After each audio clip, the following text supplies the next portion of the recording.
Okay, thanks, Tommy. Paul? Hi, Councillor. What particular line was it? Where you said that the applicant considered that the council wasn't taking a legal position in the way we were proceeding, I think. Oh, yeah. Okay. In terms of the letter, there's a few issues that has been raised. Basically, that the advice and the direction, the correct legal approach to the interpretation of the SPPS, which was set out by Mr. Elvin QC. It's the applicant their position that we're misdirecting the committee, and also we're not taking the correct approach as was set out in the Tesco and other cases. We're also misdirecting the committee in terms of description of the development, and also in terms of the goods and that the range would be selling, and the fact that they have sent into the council saying that they're happy to take a bulky goods condition, and then the approach then to the alternative site, and the disaggregation and flexibility. So those are all the issues where Councillor McDowell feel that we are misdirecting the committee.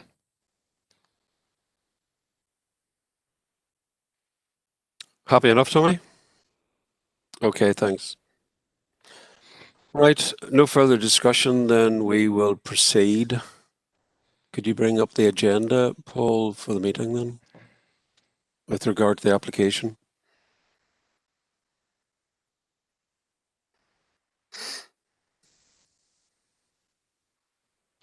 Can you not see it? Presentation? No. You see it? Yep. So you can start. Go ahead. Okay. Right. So it's application number 1. And I've set out previously then the details of the application, the proposal location, the applicant, and the recommendation is to refuse planning permission for the reasons listed within the report. And I'll just take members through some of the details. So this is the site location plan, and it sets out the extent of the application site, set out there in red. You can see the Cornagrade Road to the west and the Irvinstown Road to the east. The yellow star there indicates wastewater treatment works that has been identified in NA Water's reply, and the purple star there at the top of the slide is Donnelly's Car Garage. So this is an aerial view of the application site. Members will note just the sort of clearance works that has occurred on site and the access there that has been created off the Cornagrade Road. There's 2 proposed accesses. Those are indicated roughly with the purple arrows there, one from the Cornagrade Road and one from the Irvinstown Road. So this is a photograph of the application site from the Cornagrade Road, and the application site then is in on the right-hand side. This is a photograph of the application site from the Irvinstown Road, and you can see the site there is well elevated above the road level and on the left-hand side.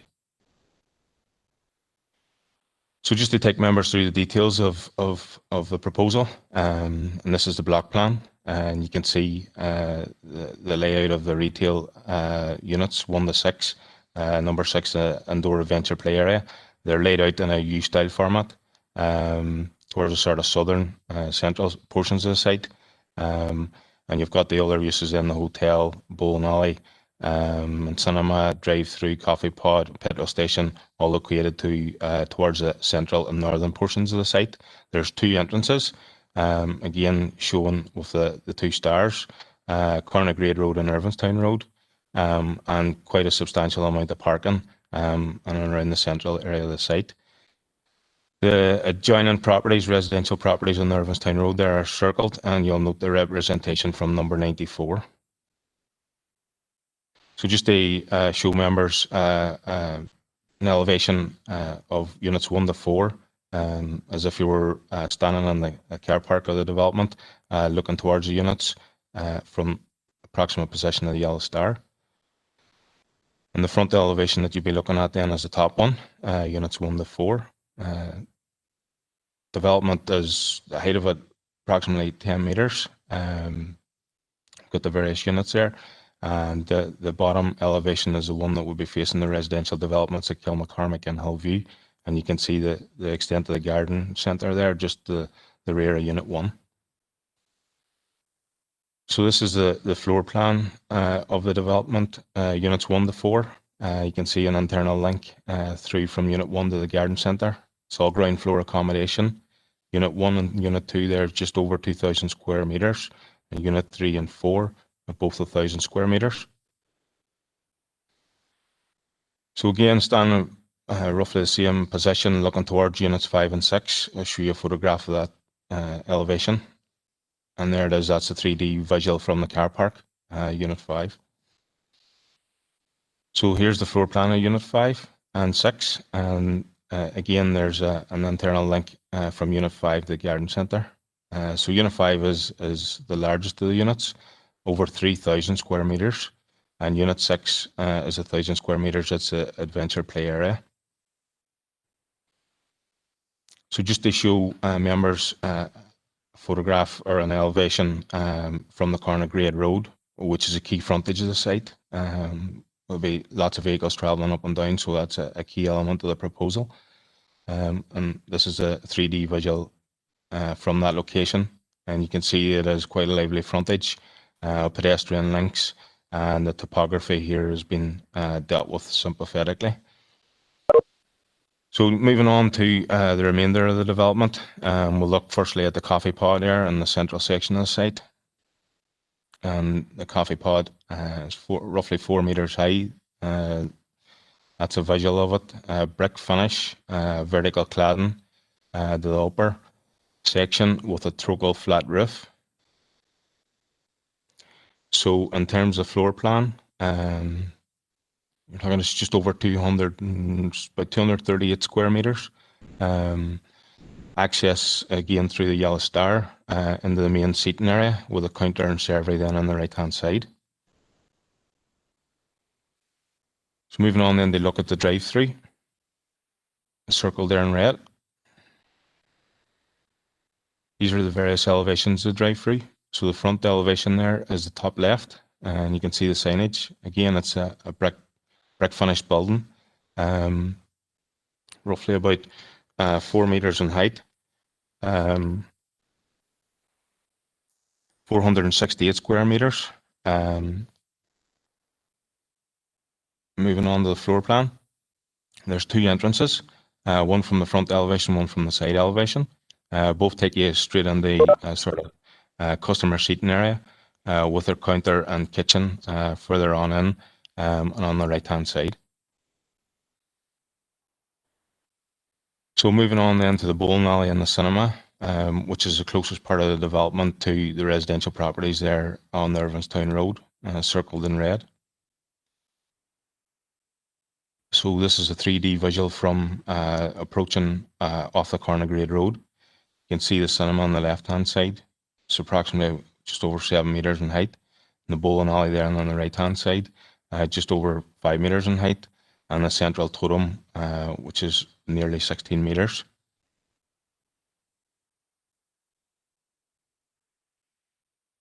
So entrance again to the building will be towards the centre there with it annotated by the yellow star. I'll take you into a main lobby. On the right hand side then you'll have your 8-lane bowling alley, and on the left then the 5-screen cinema. So moving on to the hotel, occupies the most northern portion of the site, overlooking the roundabout, circled red there on the block plan. So the hotel consists of 2 elements, a single-storey building there on the left-hand side on the 3D visual, and that's the restaurant and bar area, and then the 3-storey element, which is the hotel accommodation. So the building's finished in a white render and brick, and standing seam zinc to the roof. So this is a floor plan of the restaurant and bar area, over 100+ seating. and there's a terrace there, outside terrace, which overlooks the roundabout. There's a link then through at the top of the slide there, annotated by the arrow, which takes you into the accommodation element. We'll have a look at the ground floor plan here, and it sets out the sort of types of bedrooms. It's 54 bedrooms over the 3 floors. Your sort of standard layout of the rooms, twin single beds, double beds with en suites. And here's a photo montage from the roundabout. It shows the terrace and the restaurant, and it creates quite a lively frontage facing the roundabout. So moving on then to the final part of the development, the petrol station, which is one of the first parts of development that you'll meet when you come in on the right-hand side from the Corner Grade Road. So it's a typical sort of elevation and layout. 6 islands, 12 bays, and the height of that is just under 6 meters in height. So then just moving on to look at some of the key issues just before members, and we'll start by looking at the amenity and the representations that have been received from 94 Irvinstown Road. And this is a photograph of the property, and the property is annotated by the yellow star there. So the first photograph that I'm going to show members is one taken from within the development site at the location there in the yellow star, looking back towards the properties and towards the bowling alley and cinema. And this is it. You can see the properties, the roof of the properties there in the background, annotated by the yellow star. And on the left-hand side, then you have the cinema and bowling alley, which is the closest part of the development to those properties. And the Irvinstown Road then is on the right-hand side. And you can see the sort of significant increase in the levels from the Irvinstown Road up onto the side. So I have a few photographs to show members here just from the rear garden on number 94. Looking towards the cinema, straight ahead, and then looking to the right towards the car parking and the hotel. Well, certainly. So this is a photograph. You can see there's an existing embankment, mature planting. And the bowling alley then would be on the left-hand side and the cinema straight on at a higher level. 21 meters is a separation distance there to the closest part of the cinema. Sort of key sort of design element here for me is the orientation of the cinema is not parallel with that boundary. It runs at a 45-degree angle, and so sort of reduces the impact on the property. Looking right then, again, existing embankment. You can see the mature planting, and the car park then car parking will be on the other side with a hotel further on. And just to advise members that there is proposed a boundary treatment here to protect the amenity of the residents in terms of noise and other sort of nuisances. And that consists of a 1.1 meter wall and 1.9 meter double closed boarded fencing. And that would have to be softened with landscaping just to reduce the visual impact of that. So moving on to retailing then, and the retail impact. So this is an extract from the Fermanagh area plan, which shows the location of the site in comparison to the town centre. You can see the town centre there annotated, and the site is 1.1 kilometres from the town centre. And as such, there's been a full retail statement submitted and with the application. So the various impacts then that has been laid out in the retail statement, the applicant has a solus impact 8% and a total impact on the town centre 7%. Objectors range the impact varying from 10 to 17%. And the council have estimated the impact at about 14–15%.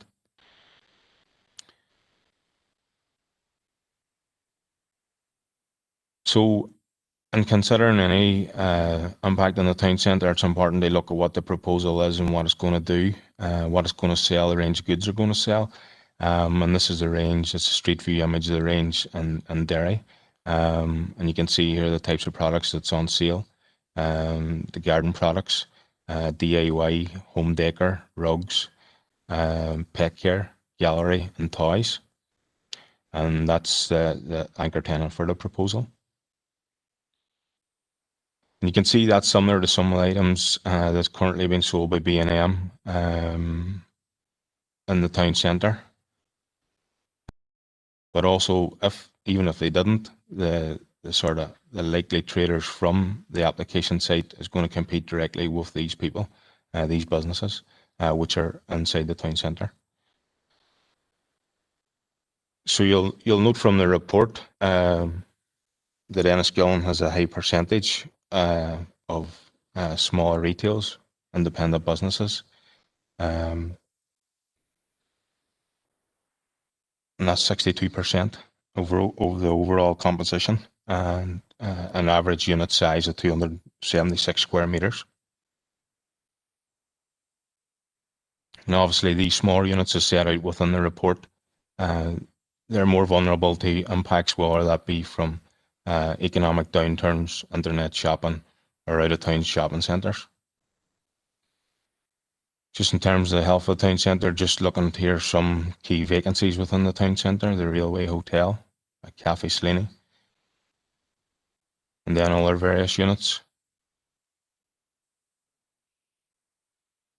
And then some more high-profile retailers, including the Happiness Trap and Easons, which are also closed and vacant.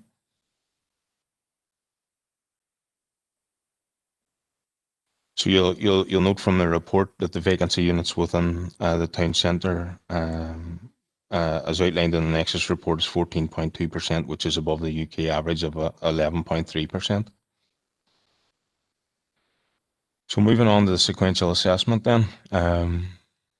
So the applicant has carried out a full sequential assessment, considered various sites here within the town centre, policy areas and opportunity sites, and a lot of which are clearly not available or not suitable for the development. So when looking at the sort of nature of the proposal, what we have here is a site area of around 6.5 hectares, and the front, mostly all on the ground floor, is around 2 hectares, and then ancillary works in around 4.5 hectares. That's the broad range of the type of proposal that we're looking at. In terms of parking, you'll note that there's been a submission to justify flexibility in terms of parking, and there was 210 spaces shortfall, and that has been reduced and justified by the applicant in terms of link trips within the development. So the council has identified a sequentially preferable site, and that's located there, and the location circled in red, and that sits partly within, partly adjoining and adjacent to Policy Area 3, and within the Fermanagh Area Plan, Policy Area 3 encourages mixed-use developments, which this proposal is. So this is an aerial view of the sequentially preferable site, and that makes up, in terms of Station Green and the car park, which was associated with those proposals, the TP top, the sort of front permission of the Station Green proposal, and then the adjacent Southwest College. And in terms of brownfield regeneration projects, it's perfectly reasonable that this will come forward as one application, and it would not be considered as disaggregation of the scheme over a number of plots in the town centre.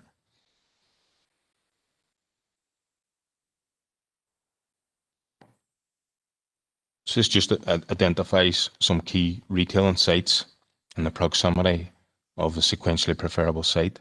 We've got the Railway Junction Retail Park, Duns, Tesco, Derry Chara units, Asda and Ironside, and lots of associated car parking annotated by the purple stars So there's lots of potential here for link trips and further reductions in car parking, which make up the bulk of the application site.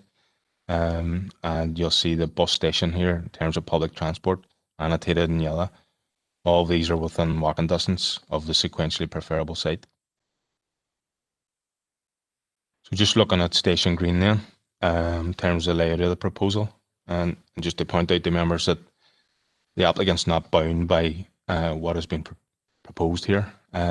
He's not bound to fit his proposal within that. And he can look to sort of realign or reorganize it in whatever shape or fashion that he thinks fit in terms of flexibility. So you've got the L 2012-0341 proposal, which consisted of 3 units. And there was a mezzanine floor on 2 of the units, and that totaled about 4,683 square meters. And then the front application, the L 2012-0452, unit 4 there, it had three floors of retailing, upper floor offices, and top floor then residential accommodation. That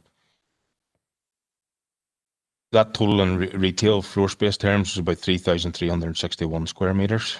And there's lots of potential for upper floors here and other development.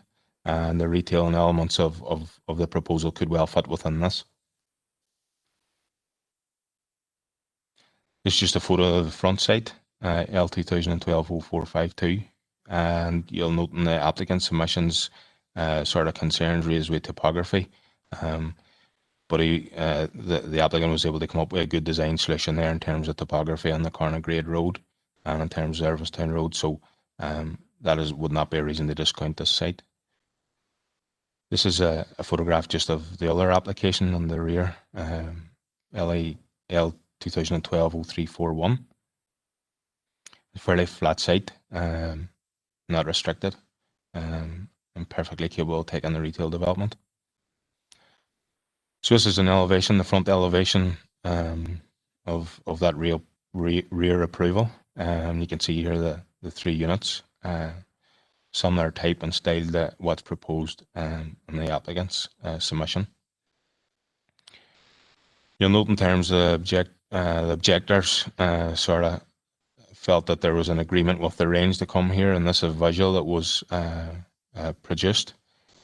And at one stage, the range were considering this site.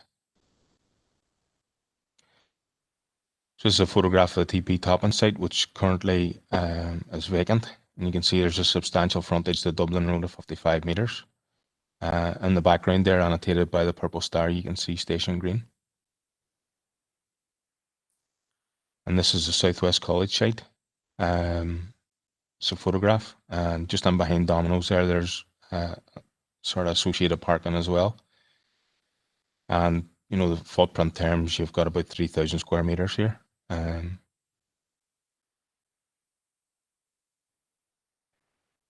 So again, look, in terms of sequentially preferable site, it's in an ideal location in terms of retailing, but in terms of leisure, you've got Fortall Park, Lakeland Forum, Celtic Park, all located in close proximity. This is an ideal location, and it can ensure that all the proposed elements of this development, including the range and the cinema and the movie bowl, can come to Enniskillen and can be sited on this site. So in terms of reasons for refusal, members, just take you through them. The proposal is contrary to the SPPS. It has been established that there's an alternative sequentially preferable site which exists in the Enniskillen Town Centre and which would be suitable for this broad type of development. 2, the proposal is contrary to SPPS and that the agent has not demonstrated sufficient flexibility in his approach to the sequential assessment.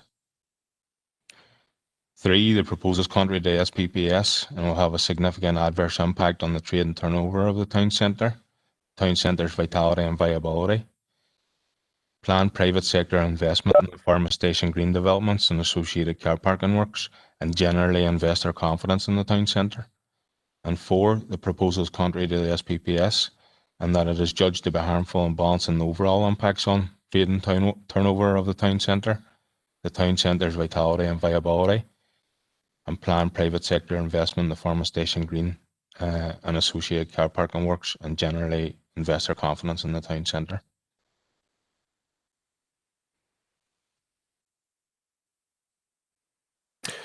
Thanks very much, Paul, for that detailed resume of the papers that we have. Thanks very much. Now, members, you see the agenda in front of you. We have representations now on behalf of the applicant from Mr. David Elvin and Mr. Eamon Lockery. Gentlemen, you have 10 minutes. For the purposes of the tape, could you come in when I'm about to say, introduce who you are and go through. I'll tell you when there's about 30 seconds left. Should you need that, you may finish within the 10 seconds. And as you can see, item 3, committee members can then actually pose questions to you if they so choose on the back of what you said with regard to what's in the papers today. So, Mr. Elvin and Mr. Lockery, you can unmute yourselves, and you have 10 minutes starting now. Thank you. So can I just begin by saying why we seek a deferment, just so it's absolutely clear. Firstly, there are legal errors in the officer's report, and we're concerned that members are going to be led astray, and I'm going to explain that in a moment. But secondly, and more seriously, as has become clear from what was said by officers at the beginning, there are legal submissions from Earnside which we have not seen. The Williams-Gallagher letter has not been sent to us, and I've been on your website and looked at the planning portal, and it's not been uploaded. So we are having to deal with material that should have been sent to us to give us an opportunity to comment, and we're dealing with it in the dark because we haven't seen it. So there's a breach of natural justice. We haven't had the fair opportunity to deal with that. The second bit about fairness is this new aggregate site that officers are so keen on, that is the combined site of Station Green, Toppings and Southwest College, has never been advanced until the officers' report as a composite site. It wasn't raised with us or by officers at the predetermination hearing, as you know so, who are all there. It's not been raised with us as a composite site previously, and the first we saw about it was seeing the officers' report at a late stage last week. Mr. Lockery will deal with it as best we can, and we'll be saying that it's not a suitable site and it's not available. The officer I know just ignores the letter from TP Toppings, which cannot have been taken into account, as the officers assert, as part of your deliberations, because it was only received a day or two ago. So it's simply wrong to say it's been taken into account. And I notice the officer just ducks the question. Toppings have said the site isn't available. So the whole basis for saying there's a sequentially available site which should be treated as a larger site is just misinforming members. It is not available. And we have just not had a fair opportunity to look at all the other details of this site. So if members proceed today, they are proceeding in breach of the normal rules of fairness to allow us a fair opportunity to respond to these matters. We've produced many retail reports, as you've seen, and yet this combined site, the first time it appears, is last week in the officer's report. And if you give us a chance, we can respond to that in greater detail. We'll do what we can if you want to proceed. That's a matter for you, of course. But let me make it clear. The answer officers have given to you as to why a deferral isn't needed simply miss the point. They have not understood the basic problems with their report. So I hope that's clear. So going to the legal issues on disaggregation. Officers treat disaggregation as if it's a matter of policy. It is not.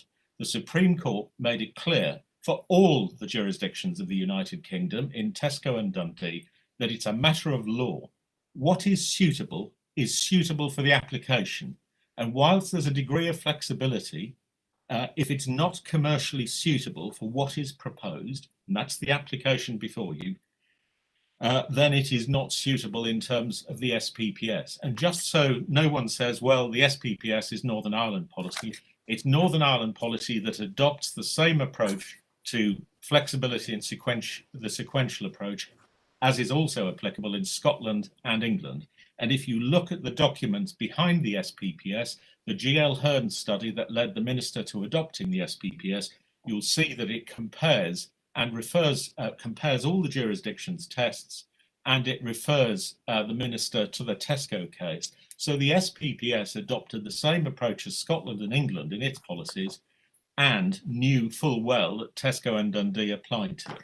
So this idea that it's somehow a policy flexible issue is wrong, and officers have just misunderstood that it isn't a question of law.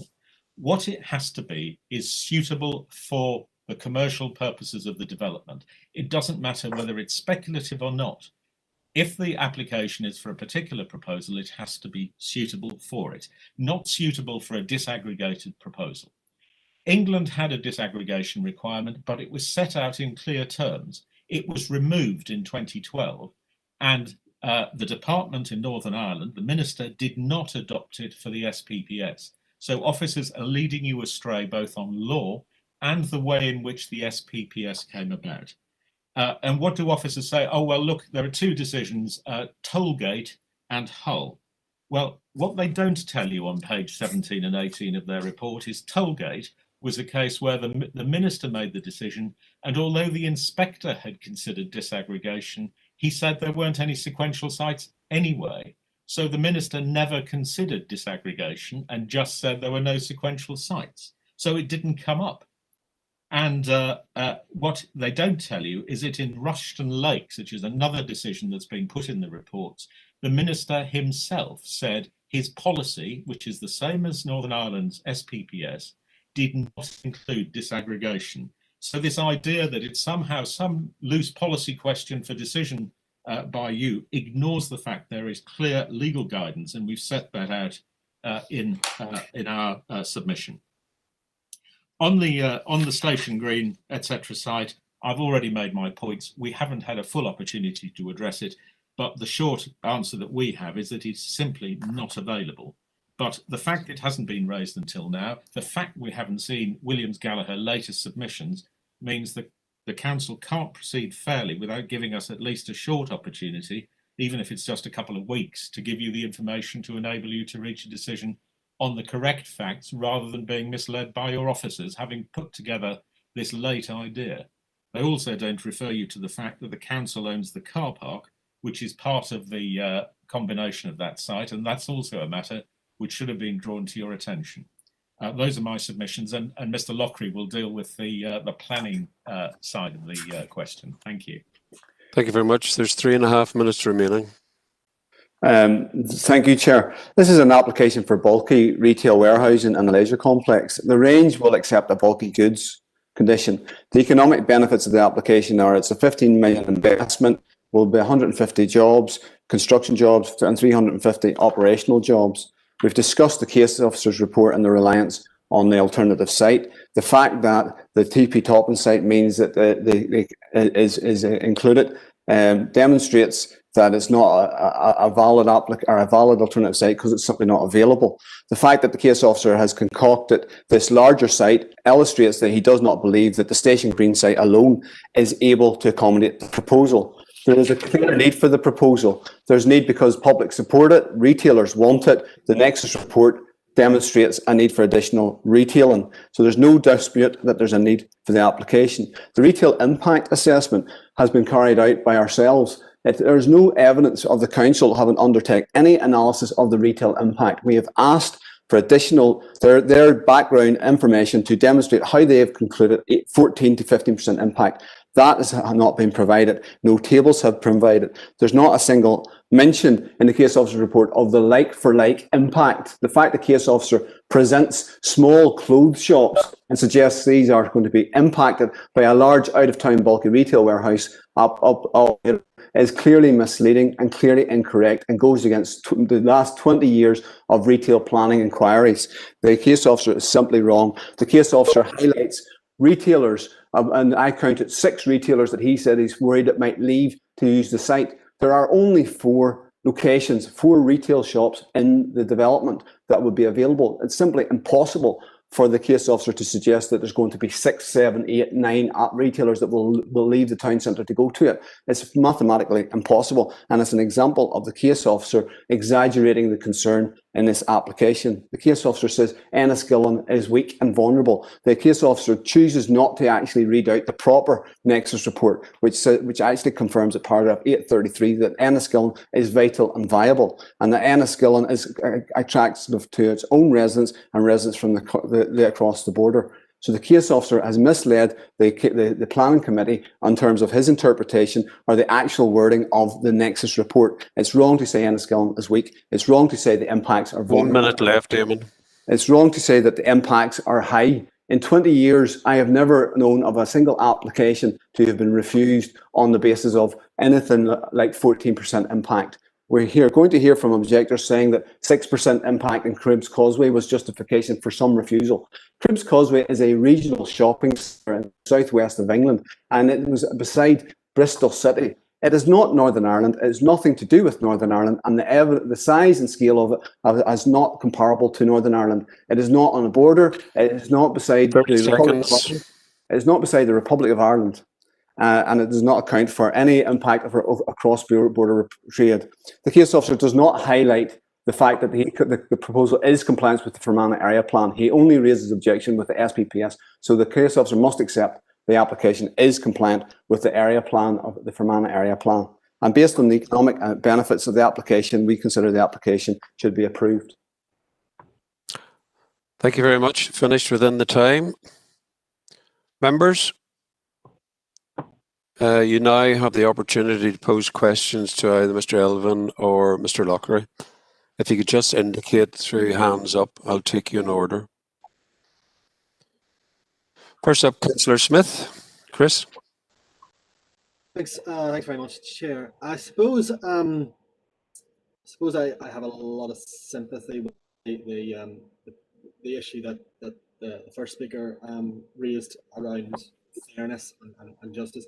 I suppose this may cross over to the officers, Chair, and stop me if it does, but it is not unheard of for planning applications to receive information late in the day. And I suppose what I would be asking first speaker, whose name escapes me slightly, is one, what would stop something like this happening again and happening sort of infinitum, where information will be received late in the day?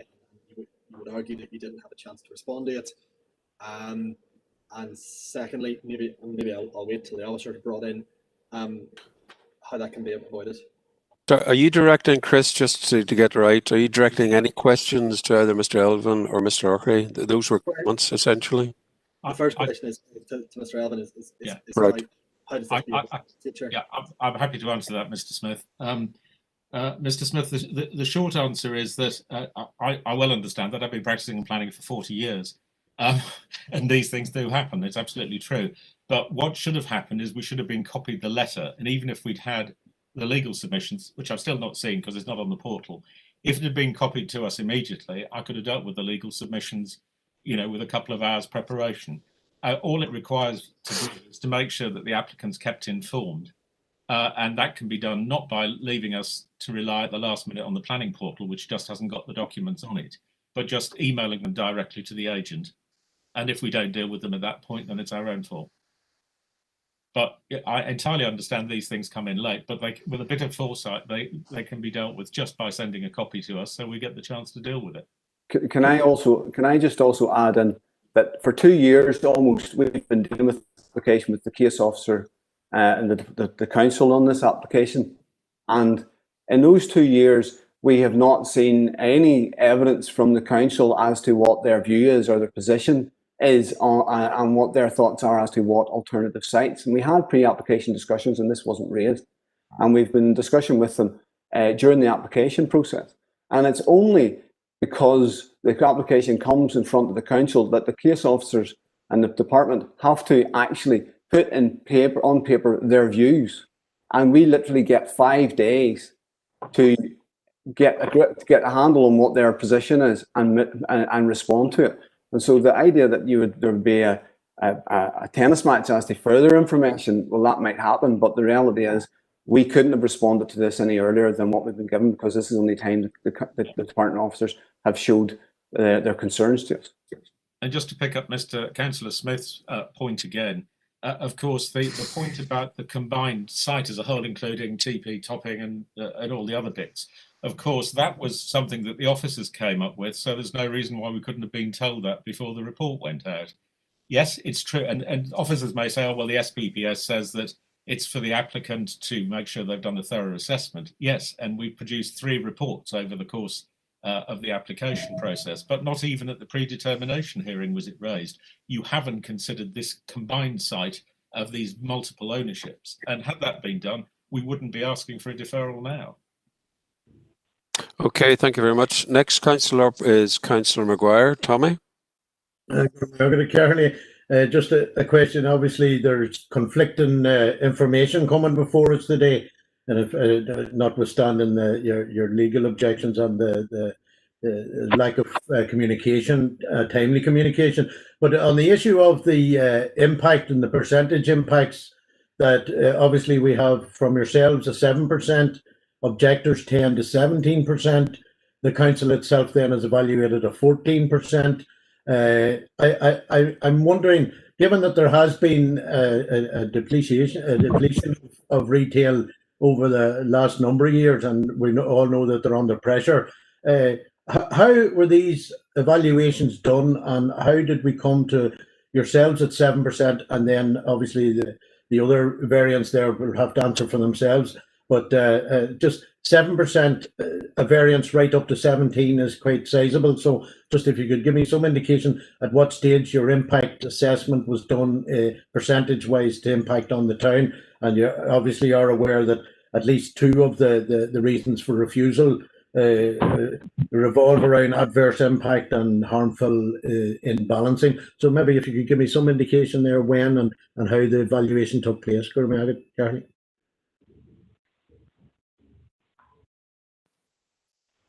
Eamon, I think that might be for you rather than Mr. Elvin. Yes, it is. Yes, it is. Thank you, Councillor. My approach, retail impact was always going to be a consideration in this case, and it was always going to come down to a discussion at the planning committee. And in my approach to this application, therefore, what I sought to do was to try and create present an application with as few disagreements as possible. And the approach that I took was to adopt the approach taken and the background research provided in what's called the Nexus report that was prepared for the council. I adopted that approach. I used the methodology that they had taken in it, and I applied taken that information, I inserted my proposal into the retail model that they had prepared. And in doing that, I made a number of assumptions. One, I assumed that the operation of the application would be a solely bulky goods operation. So it would only sell bulky goods.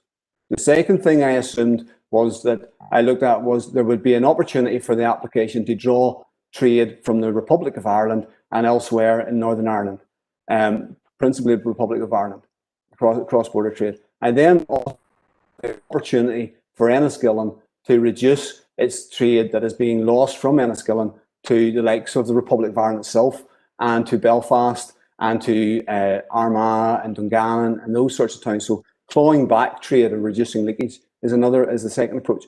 And in addition to that, then I also looked to assess what shops in the town centre would be impacted if this proposal came about. In doing that assessment, which is a key part of the assessment, you look at what are the shops that will be affected. And as I said in my presentation, like impacts with like. A large bulky goods retailer that sells household goods will not impact on a local independent trader who's selling clothes and jumpers and shoes. It just won't happen. People will not shop like that. And I looked at the level of larger retail warehouse units in Enniskillen, which in fairness are few, and diverted trade from those to the proposal site. And my conclusions on that was there would be an impact of 8%. Now, what I had said, and I have presented in tabular form my evidence base, my evidence for that. And what I had said in my report was, or my presentation was, I haven't seen any detailing of officer reach their assessment of impact of 14%.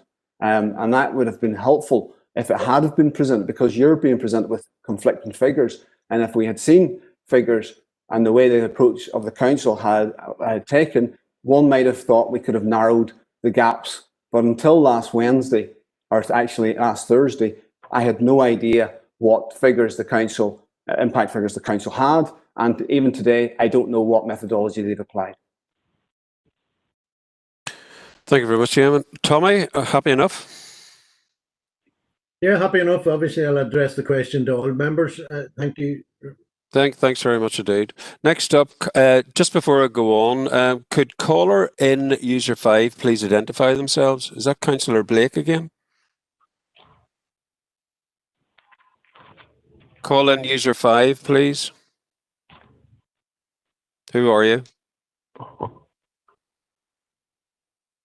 Call in user 5. Hello. Who are you? Hello. Hello, yes, who are you? Councillor Sean Todd. Sean, right, okay. As long as we know. Thanks very much, Sean. Unmute yourself, that's it. Thanks very much. Councillor Deehan, Josephine, you're next up. Thank you, Chair, and thank you, gentlemen, for your presentation.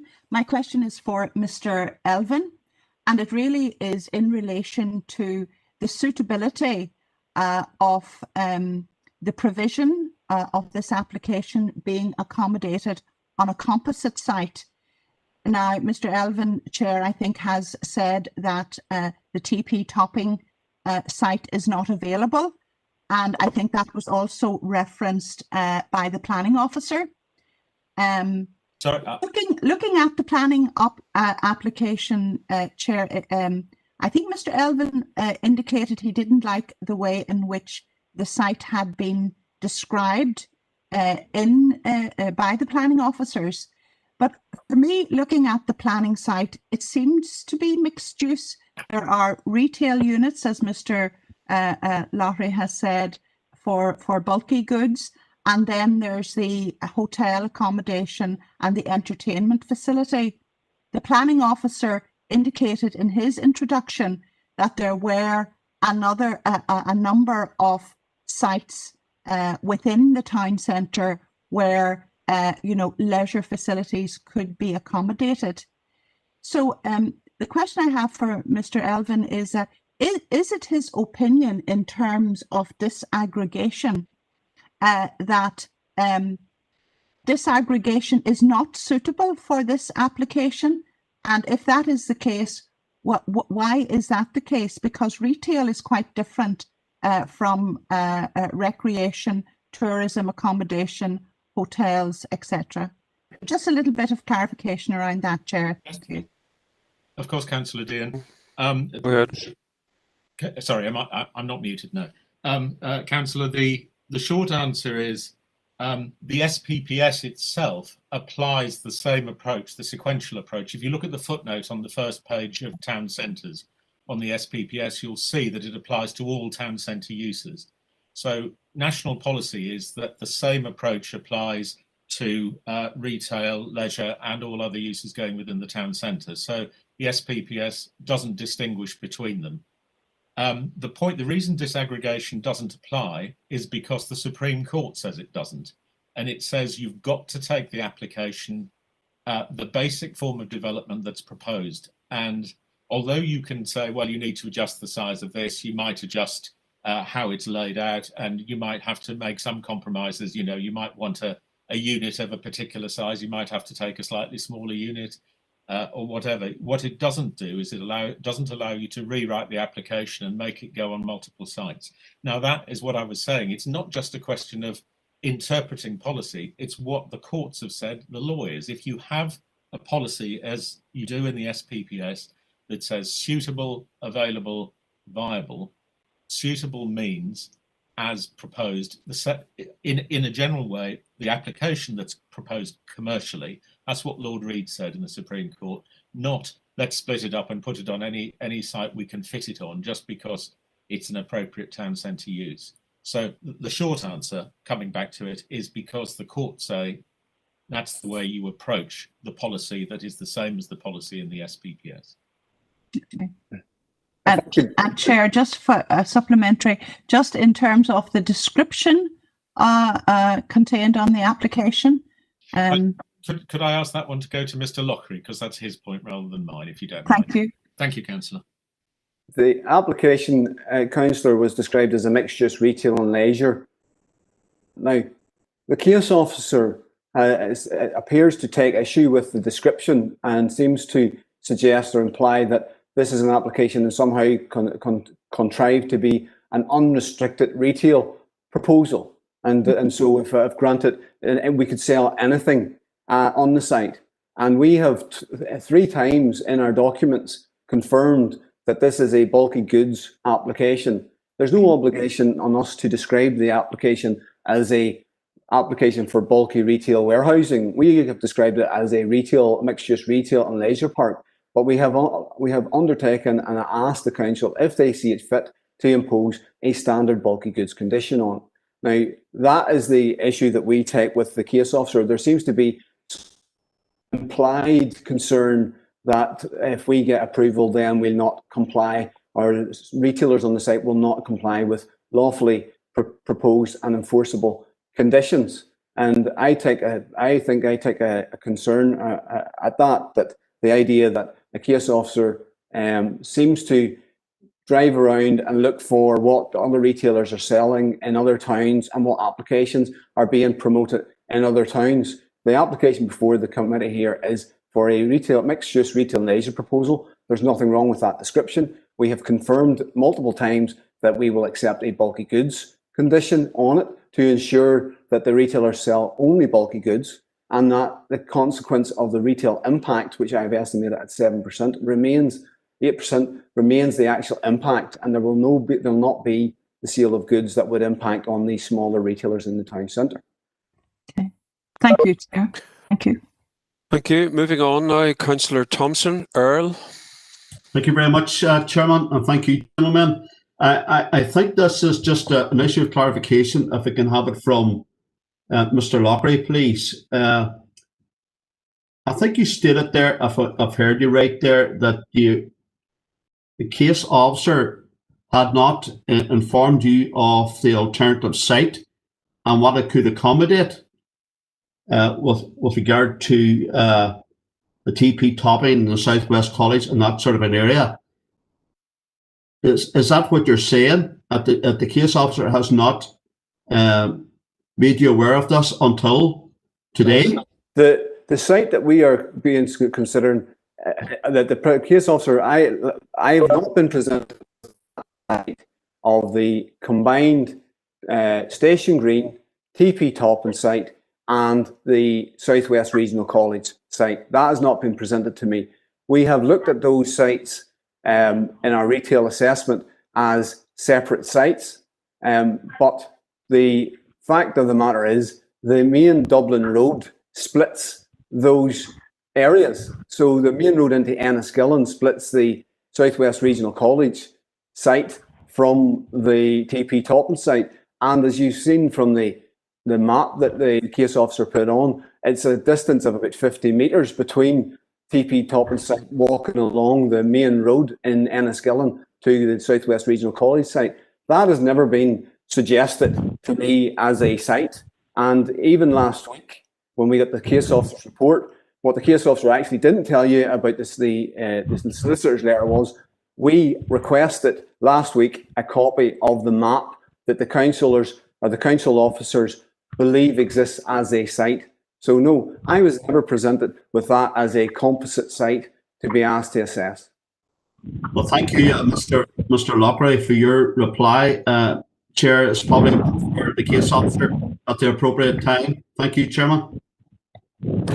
Thanks very much. Last councillor, there's feedback coming from somewhere. Councillor Mary Garrity. Mary? Yeah, thank you very much, Chair, and thanks to David and Eamon. And just a question that I will also pose to the objectors. And I think it's clear, and when we hear the objectors, that it's not that they are uninterested in the units or people coming to Enniskillen town. It was the location, which of course both David and Eamon are aware of. But my question to them is, I wouldn't like to think we're being misled by our case officers. We take their views very strongly and take guidance from them. We don't always agree, admittedly. But my question to both gentlemen are, on behalf of your agent or your applicant, sorry, is it the case that if further time was allowed to yourselves that the applicant would consider this, what you think was alluded to as being bounced on you, the potential of this new location, because I do know that objectors are keen for investment to come to Enniskillen, as we all are, but deemed the location to be one not suitable in their opinion. So if time was afforded, does the two gentlemen think the applicant would look at this genuinely in the round as possibly a viable solution when teased out further? Thank you, Chair. Thank you, gentlemen. Councillor Garrett here, if Mr. Lockley doesn't mind me going first. The simple fact is we would need to assess it as a whole. As Mr. Lockley said, what we've done is looked at it as component parts, and no one had ever suggested looking at it as a composite. It looks to me as if there may be problems, and Mr. Lockley's already referred to the fact that the main road divides the sites, and so it may not actually be a composite site. But what we haven't had is an opportunity to take a long, hard look at it and see if it meets the requirements. And all we want is an opportunity to do that. Mr. Lockley may have more to say. So just, David, before Mr. Lockley comes in, is that a yes or no? That's a yes, we want to consider it, but don't get me wrong. That doesn't mean we can necessarily consider it as an alternative site. No, but it's just a question. I'll ask objectors the same, but it's just a simple yes or no. But thank you for that. But yes is the answer. Yeah, we would always. I would always encourage engagement with planning officers as part of the application process, and it's unfortunate that you get that engagement with all the other statutory consultees, but you don't actually get it with the planning officer until he produces his report. They play their cards close to the chest. If the site was presented to us, we would have assessed it. The fact of the matter is the South West Regional College isn't actually available at the minute because it's currently occupied. The second point on the South West Regional College is that it's public site that would have to presumably go out to some form of a tender and to be disposed of. And the third point is only in the 5 days that we've been given this as a site, and we've investigated the TP Toppin site, we've been told that the owner of that has got alternative plans for it and it's not available. But we'd be more than happy to look at it and engage with the council officers on a genuine effort to do it. But I don't want to mislead the councillors that it's some sort of magic bullet that you can fit a 6 hectare site onto a 3 hectare site, whenever it may not be possible. Thanks very much. I would concur with one or two of my colleagues in that I believe our officers actually are very amenable, because I think of all the 11 councils, we carry out more PADs and predetermination hearings than the others. So if you could bear that in mind, we are fairly well endowed with our officers. Now, before I go on, caller in user 6, could you identify yourself, please? Call in user 6, please identify yourself.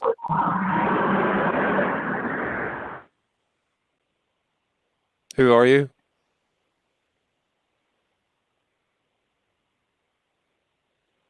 Call in user 6. Oh, sorry, Paul Blake here, I think, Robert, again. Who? Paul Blake here again, Robert. Paul Blake.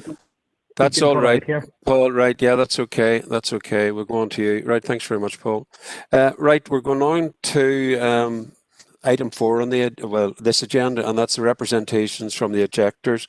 As I've said before, there are 4 who've chosen to speak, and the timings are Christine Reeves, 1.5 minutes, Ciara McGriskin, 1.5 minutes, Jonathan Stiles, 1 minute, and Michael Collins, 1 minute. I'll be cutting you off automatically after that because I'll be keeping a time. So I'm about to start the stopwatch now, and I'll give you the word to go, and that is Christine. You're up now. Go, please. Can you hear me all right? Yes, go ahead. Yep. Okay. Thank you for the opportunity to speak today on behalf of the owners and managers of the Ironside Shopping Centre. The committee report you have summarises the key planning policies against which the application must be assessed, and we support your officer's reasoning as to why it is contrary to policy and should be refused. Our submissions are available and have been made available on the council website. I must correct what Mr. Elvin says. Our latest letter is available and I believe was uploaded last Friday. It includes reference to legal advice we have taken elsewhere on the sequentials test and disaggregation, but it does not include any new legal submissions. It, however, backs what we have said previously on this matter. I must also comment on what was said in terms of the description of development and the issue of bulky goods. 30 seconds. 30 seconds. The applicant hasn't offered any condition to guarantee the bulky goods, and therefore the issue remains that this will impact on the town centre. The proposal is contrary to the aims and objectives of both national and local planning policy, including your emerging plan.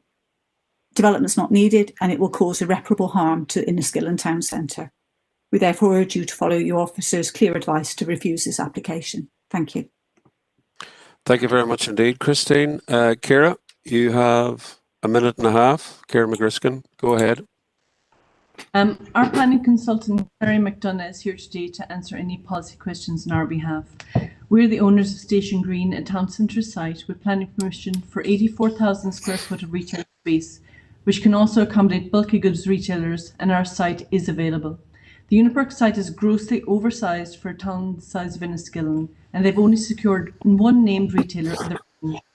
I'm here today to confirm that a landlord development specification was agreed between us and the range with a view to entering into an agreement for lease, confirming that the range found our site suitable for them.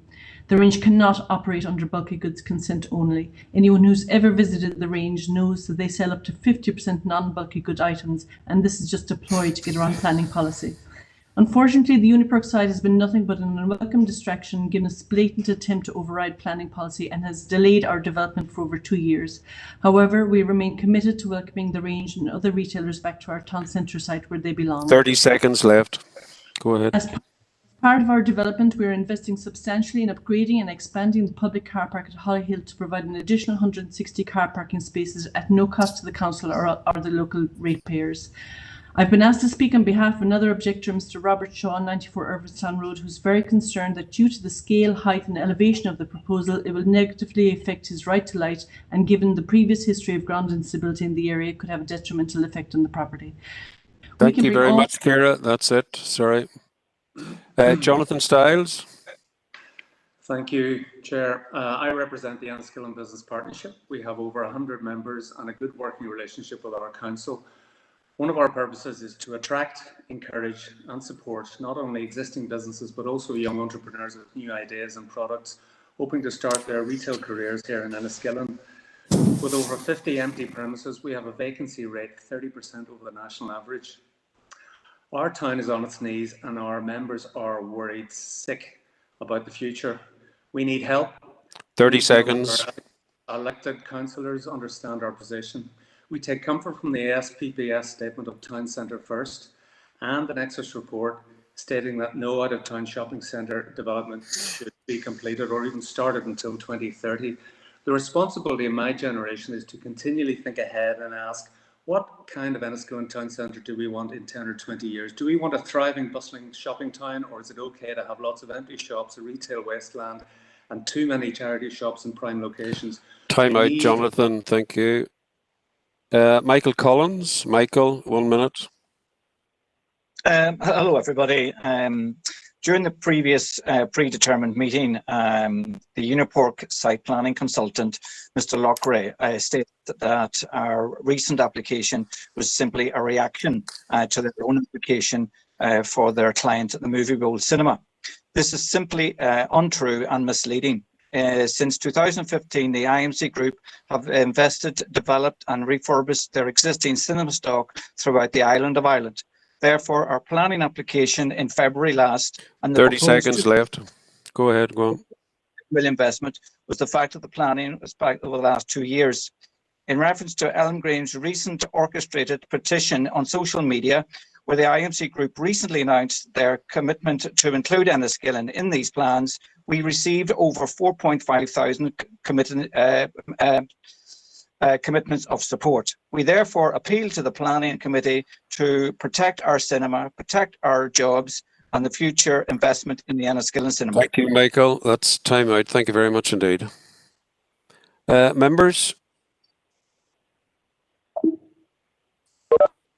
Yes, sorry, there is a written comment come in from Glyn Roberts. I'm going to allow Deirdre McShirley, Head of Planning, to read it. Deirdre, go ahead. Okay, Mr. Roberts, in accordance with our protocol, is unable to attend the meeting and has put in a written submission, which is basically reiterating Retail NI's opposition to the application and agrees with the recommendation of the planners to reject it.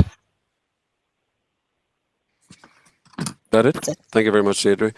Right, members, you have the opportunity to pose questions to the objectors. If you do have questions to be posed, could you please indicate how you would like to have the query answered by? That's it. I got two now here. Councillor Maguire. Tommy, go ahead. Very good, Robert. Thanks for that, Robert. Again, I have a problem as to who to direct the question at, but it's the same question as I put to the applicant.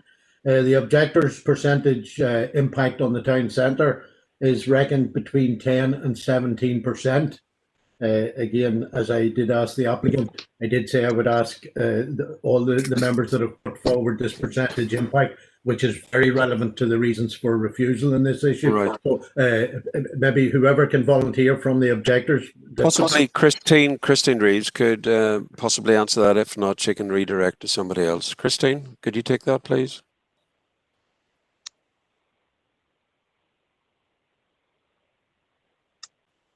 Unmute yourself, Christine. Sorry. It, go ahead. Clicked on it. Right. The impact, as I think was discussed at the predetermination hearing, is a sort of way of trying to understand what may happen. But there isn't any particular number. It depends on the assumptions made. And in this case, there is one known retailer and a number of others unknown. So therefore, you will always get a range of impacts. The point is that you have direct impacts and indirect impacts. And I noticed earlier there was comments about, you know, this won't compete with the small businesses. It will, because they will lose footfall. You know, they largely trade off. They get trade from people coming to big shops and then coming to them. They will lose that. And at this stage, you know, even a impact, as the applicant is saying, of 7 to 8%, that is real term.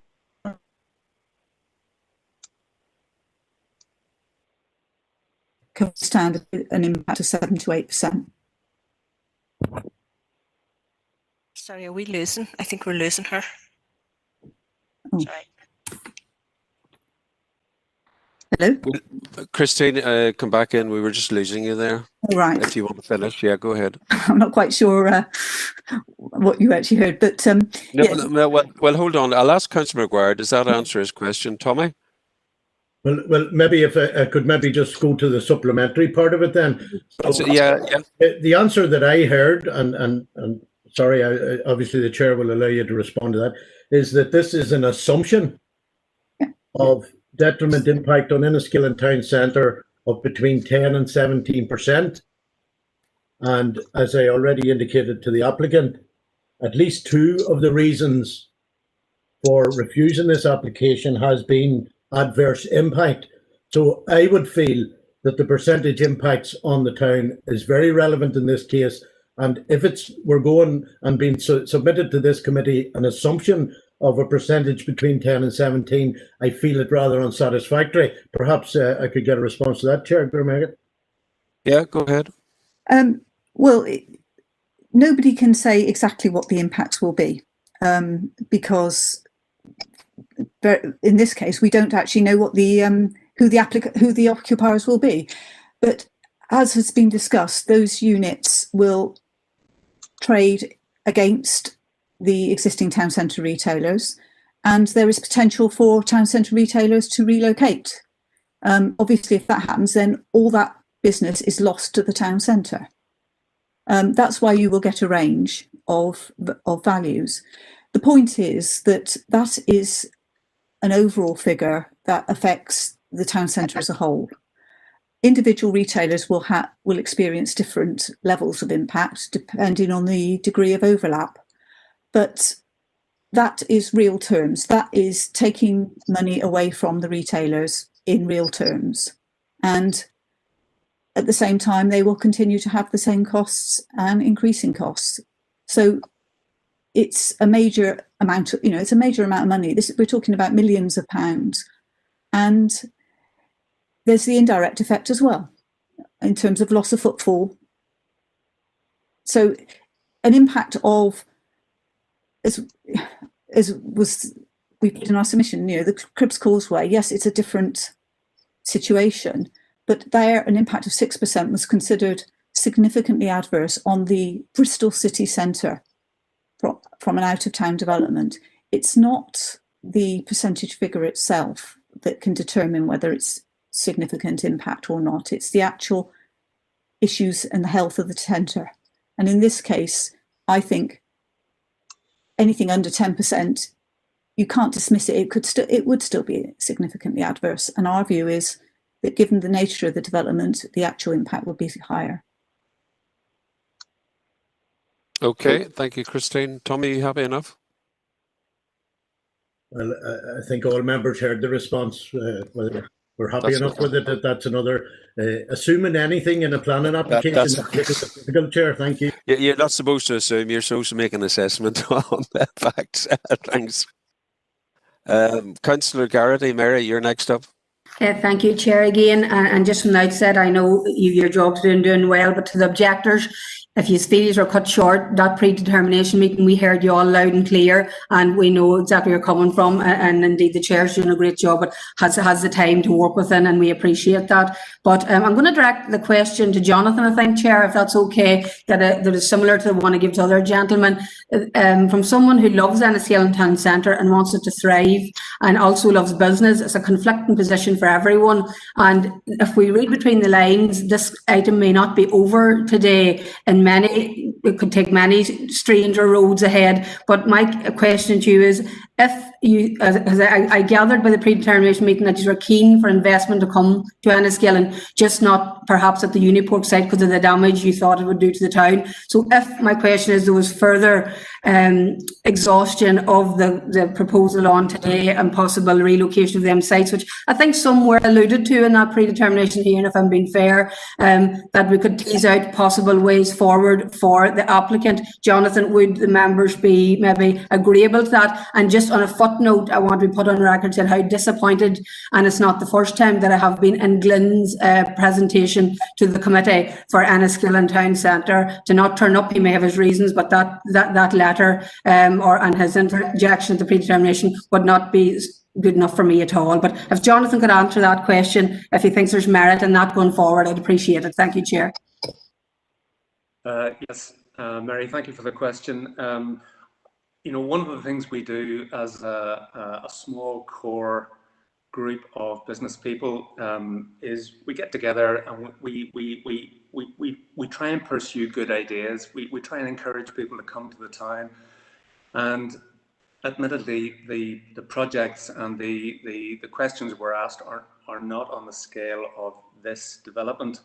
I mean, this is a very, very big development, and our biggest problem is the fact that it's so far away from the town centre. If the retailers really are out there to fill it, and we don't know that, of course, because we're told only one retailer has signed up so far, Mary, but if a number of retailers come together and want to be associated with Enniskillen, then our idea would be, well, let's look at the areas which are empty and need regeneration, especially the east side of the town.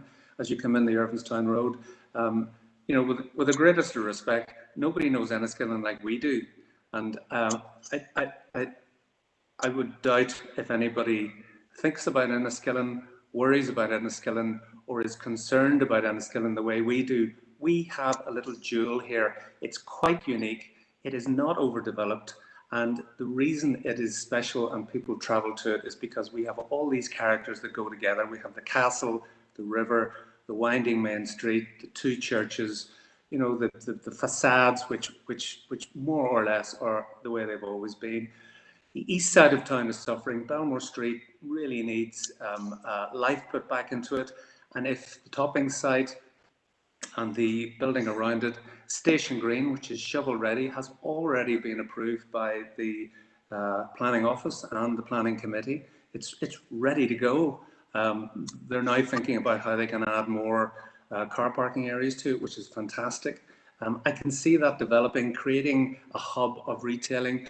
Okay, we may not be able to put all those businesses side by side together in these areas, Mary, but they can be slotted into Enniskillen in a way that other businesses have been very successfully done, and I think they would add to the picture and the welcome factor that Enniskillen has. And I know, I mean, the best tourist we have is the Irish tourist who comes to Enniskillen. You know, the family that come for the day and they take part in everything that Enniskillen has to offer, and that's what we have to work on. Thank you, Chair. Perfect. Thank you very much. Councillor Deehan, Josephine, you're next up. Thank you, Chair, and I'd like to thank those who have contributed to this section of our meeting. My question really is about the retail impact assessment, and this will be key, one of the key factors we will be considering. And I want to address this either to Christine or to Jonathan. I wondered to what extent had you considered cross-border trade and tourism when you were making your retail impact assessment. This application also proposes a hotel, restaurant with a terrace overlooking the roundabout. It also has entertainment facilities. I think Jonathan has already alluded, Chair, to, you know, families coming to Enniskillen for the day of the weekend. And it is true that certainly when we get out of the COVID restrictions, that we would certainly hope that Enniskillen would be a magnet for cross-border tourism. So my question is, have you considered the impact and any possible benefits of the tourism and leisure facilities proposed in terms of attracting visitors to Enniskillen, and then the spin-off that would have for the town centre? And if so, what proportion has been attributed to that, if any? Thank you, Chair.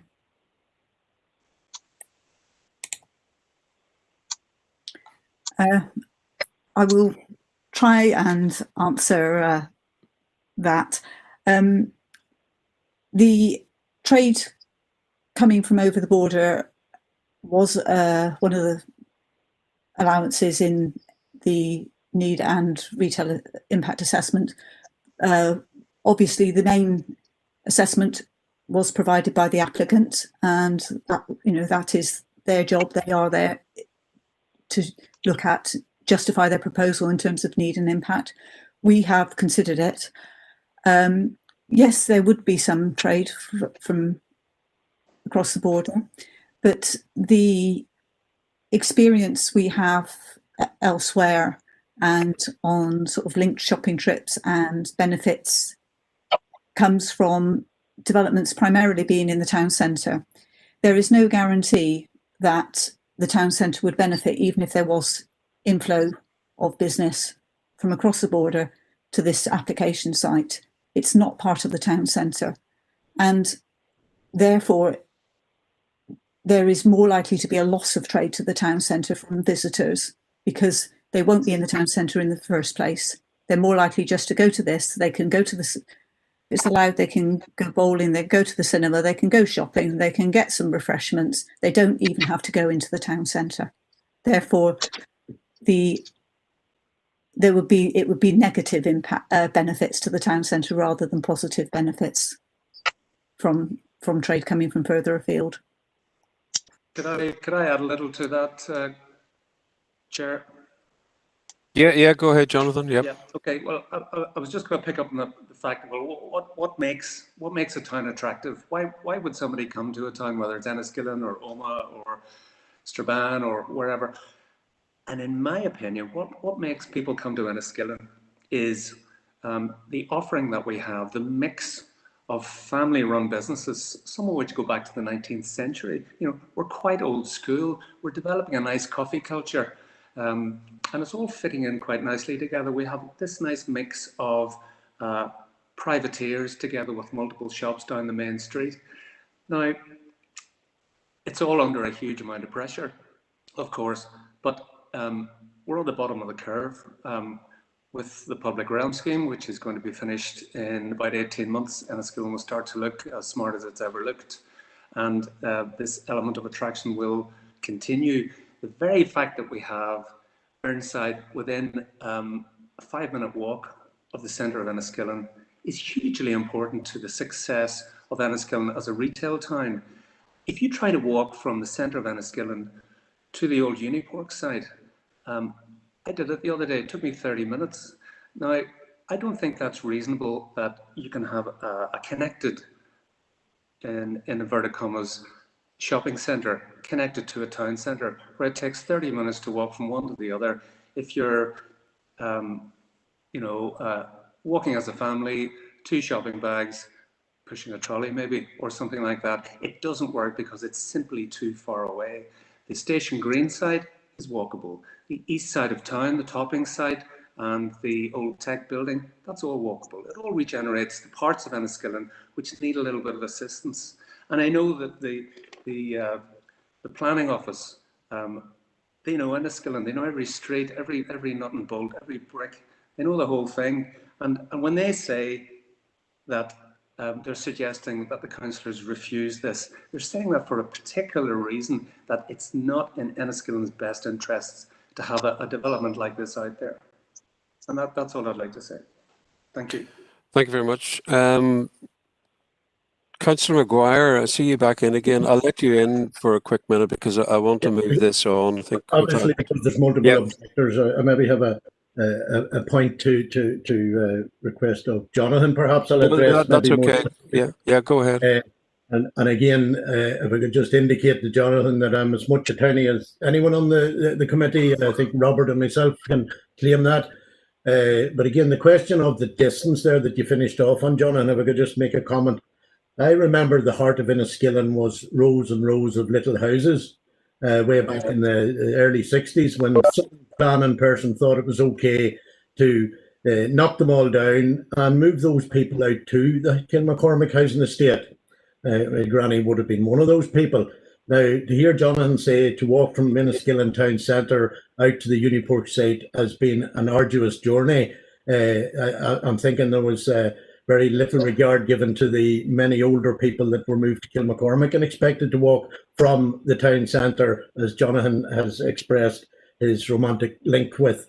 But the problem we have at a planning committee, I have to deal with the facts in front of me and the reasons for the objections and the refusal. And I'm afraid that there's a confusion between Enniskillen town centre as being the main street of Enniskillen and Enniskillen town centre as is within the development limits. And quite clearly from the papers, this proposal is within the development limits of Enniskillen. Another point I'll make, I remember, I'm sure everybody's aware, when the M25 was built around London, the suggestion was it was going to solve every traffic problem in London city centre. It turned out to be the largest car park in Europe, as it was in the press. Now, the reason I'm asking is, will Jonathan concede that this site is within the development limits of Enniskillen and therefore it has to be dealt with by us on the committee, that is the case? Thanks for that, Jim. Okay. Well, Tommy, this is what I'd like to say in reply to your comment. It's white ground, so it's basically it's up for grabs.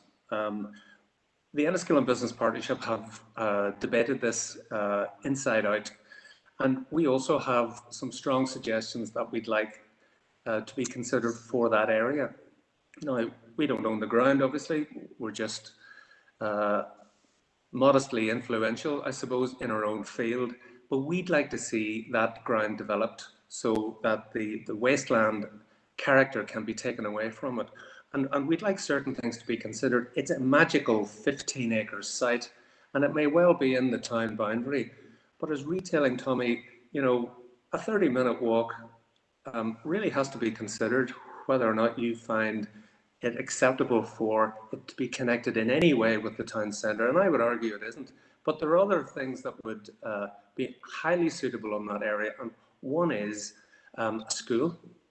And I know there is one school in Enniskillen, and you know that as well, Tommy, looking for a new site, an area where they can spread their wings, build the right sort of school with enough ground around it to take it through the next 10 or 20 years. That would be brilliant.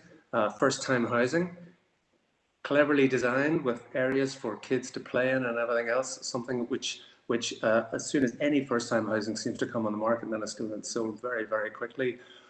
Or maybe even a replacement location for the Lakeland Forum. We're told the Forum building is heading towards the end of its natural life. And if you were to put the Forum in the middle of 15 acres, you'd have every opportunity to build the associated tracks, green areas that it would need. So it's not that we don't want it developed, Tommy. We just think there are better ideas and better uses for that good 15-acre site. That's all. Thanks, Chairman. Thanks very much. Thank you very much, Tommy, for that. We'll move on now. Under item 6, the applicant and the agent have the right to rebut anything that the objectors actually said. The committee don't have any right then to further question the applicant and agent. So, Mr. Elvin, Mr. Lockery, would you like to come in for any comment in regard to what the objectors have said? If you don't, that's fair enough. Just let me know, please. Thank you.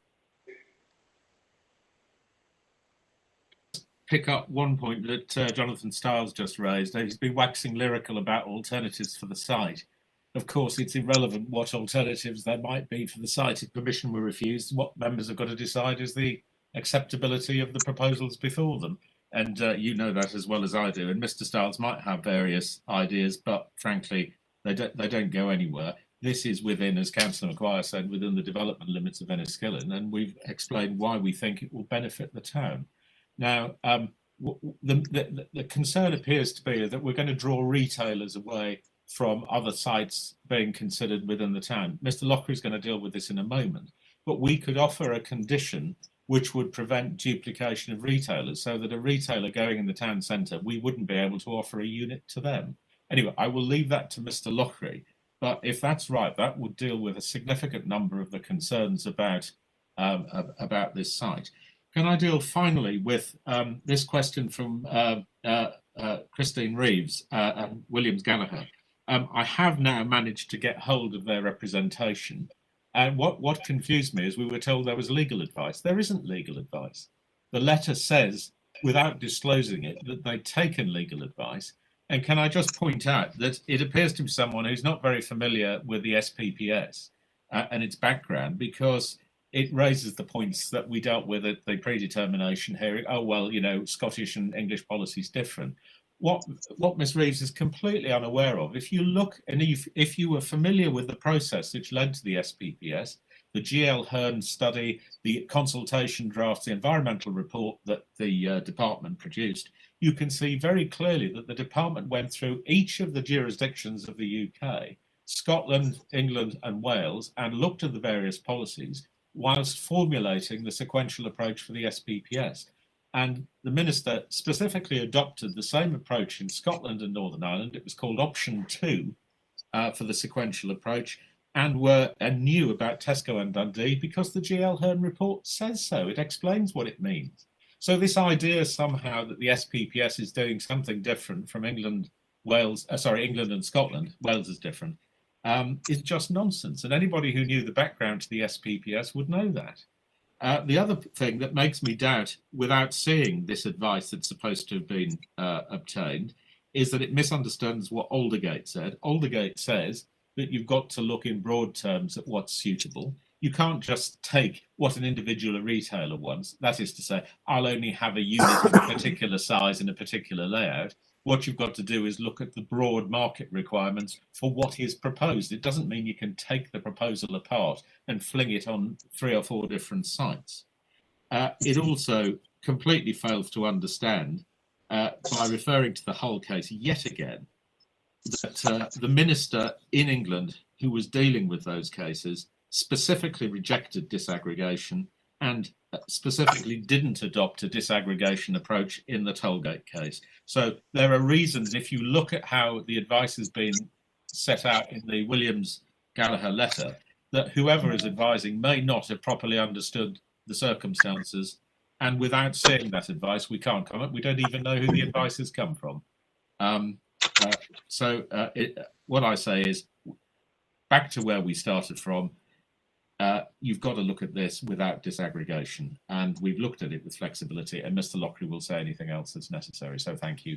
And unless, so you've got any questions, I'll leave the rest to Mr. Lockery. No, there are no questions at this stage. You're only making comments. So, Mr. Lockery, Eamon. Thank you very much. Thank you, Chair. Just a few very brief comments. We've heard about conditions, and we've heard about the concern that a retailer will not comply with planning conditions, and of course that's no way that for planning and councils to operate. If the planning committee consider that the inclusion of a bulky goods condition is suffice to control the development, retailers and developers are obliged to comply with that. Those are lawful conditions, those are enforceable conditions, and the council can do that. It is surprising that planning officers would not suggest a condition that allows a development to come forward of this scale with a condition that they consider to be enforceable. And it's not unusual for such a condition to be applied and is applied across Northern Ireland. Bulky goods conditions is a standard condition, and it's been, as I say, repeatedly applied. And Mr. Elvin has identified and suggested the issue of the loss of traders from the town centre, and I mentioned earlier this idea that there's only 4 retail units. The size of those, if you look at the development site and the application site, the size of the units are specific. They're all a certain size. They will not draw small traders out of the town centre.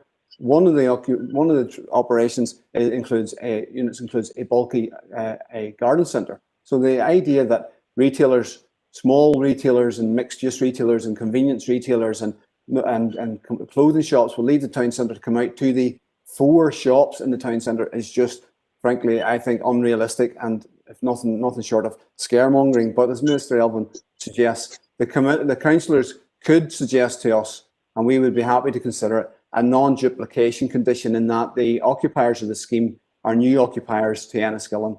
We're bringing the range to Enniskillen if this is granted. We're bringing a new cinema to Enniskillen, and the developer is content that he can bring new retailers, not displace existing retailers, to the town. So that's that point on conditions. The other point I want to just very briefly touch upon is the idea of this suggestion that there's some sort of indirect impact of the proposal, in that there will be a loss of footfall from the town centre and that people will not walk up from the town centre to the proposal site.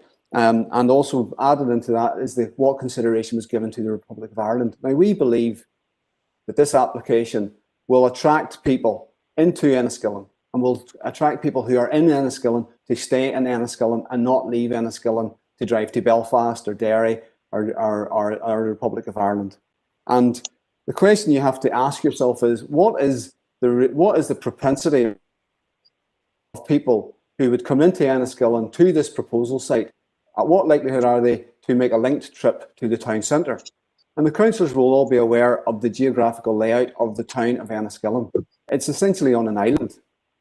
And if anyone is going to travel to this proposal site from Sligo or Cavan or Monaghan or 5 Mile Town, they're going to come into essentially Enniskillen town centre and come through it.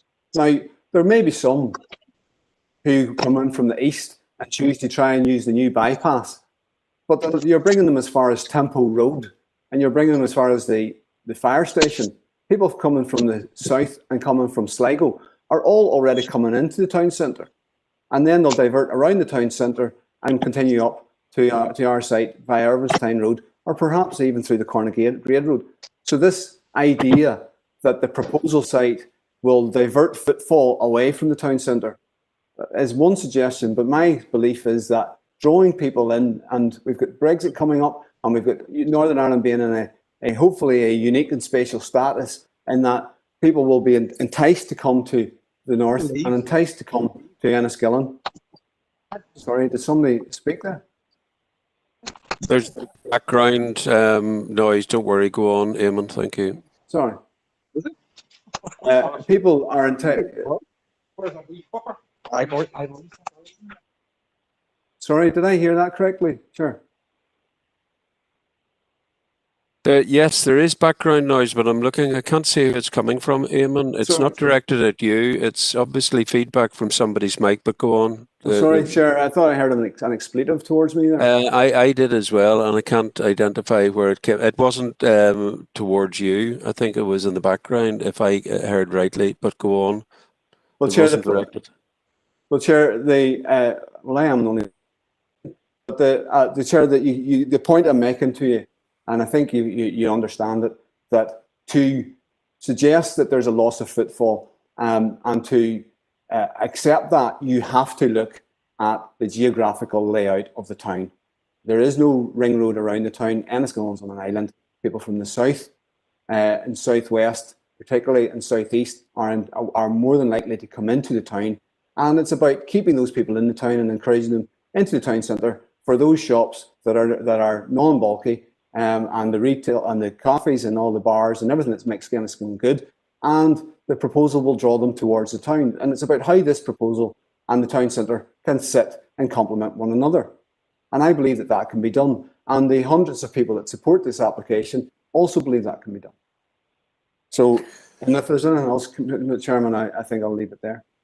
That's okay. Thank you very much indeed for both your responses in that regard. Members, Councillor Smith, you're indicating to speak, but there are no questions at this stage to be directed back to the applicant and agent.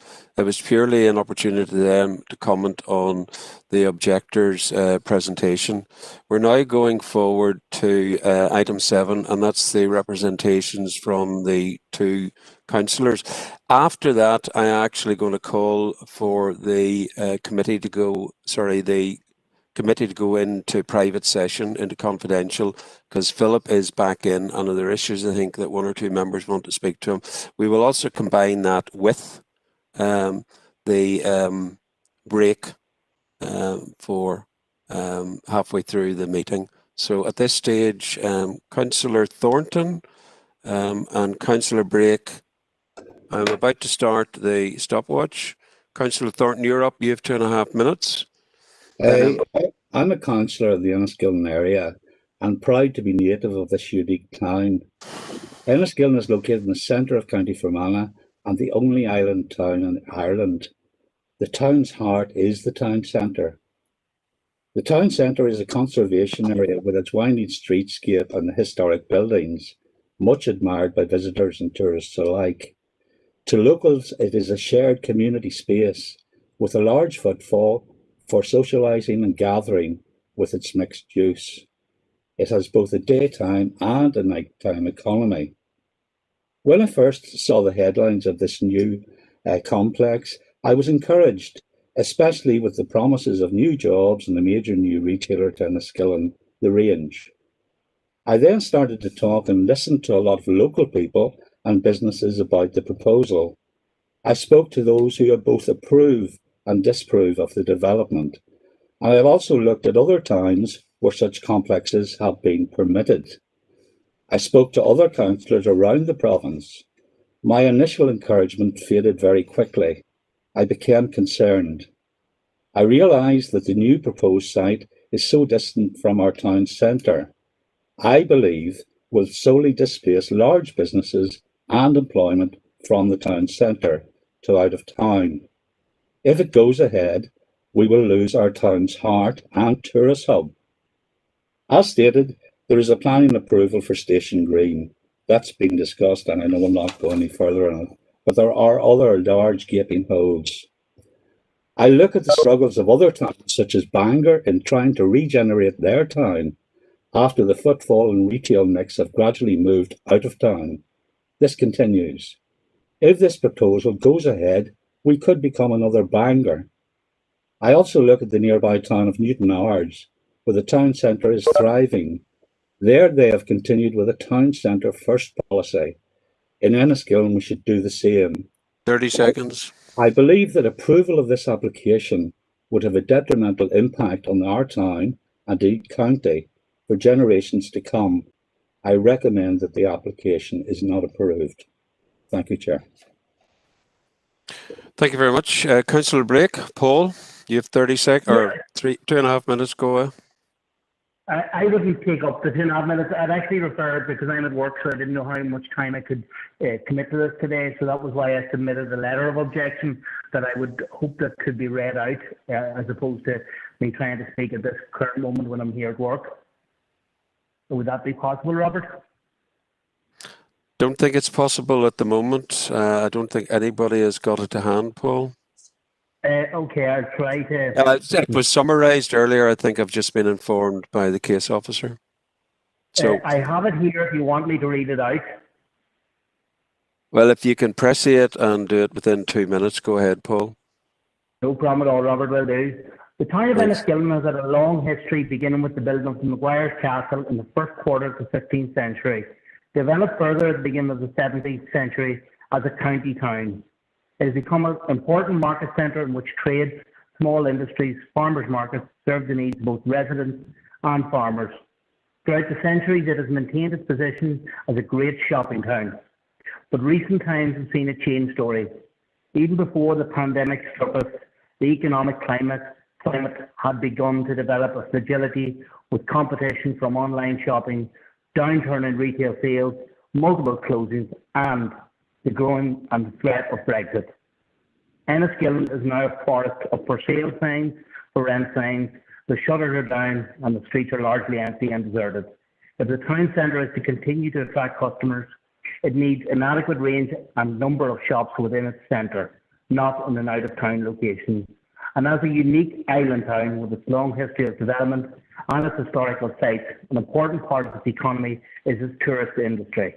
The growth and maintenance of its tourist industry requires a quality range of shops, as well as cafes, bars and restaurants, which are necessary to enhance their experience within our town centre. And the centre can then provide meeting places for people of all kinds, local 30 seconds. But what about this pandemic? And the lockdown has demonstrated even more clearly the impact caused by closing down at the town centre. The harmful impact of isolation has been felt by everyone at this time. Above all, it is the social environment of a thriving town centre which is so important to our local community. Enniskillen has always had a strong community links, providing a social interaction which helps to build mental health. These links have suffered greatly, and the drive to restore these links is bound up with our strong desire to ensure that our town centre not only survives but grows and endures. We have learned the lessons that our town centre. Thank you, Paul. You've run out of time. Thank you. Members, rather than proceeding now on to the planning officer's comment and moving then to members' discussion and decision, I'm going to ask that we get a call to go into committee for 5 or 10 minutes, and at this stage then we'll follow by a comfort break. We will come back to the position that we are at in the agenda with regard to this application. So what I'm saying to those that have come in, we will be resuming at approximately 4:15, but I need a proposing secretary to go into committee now.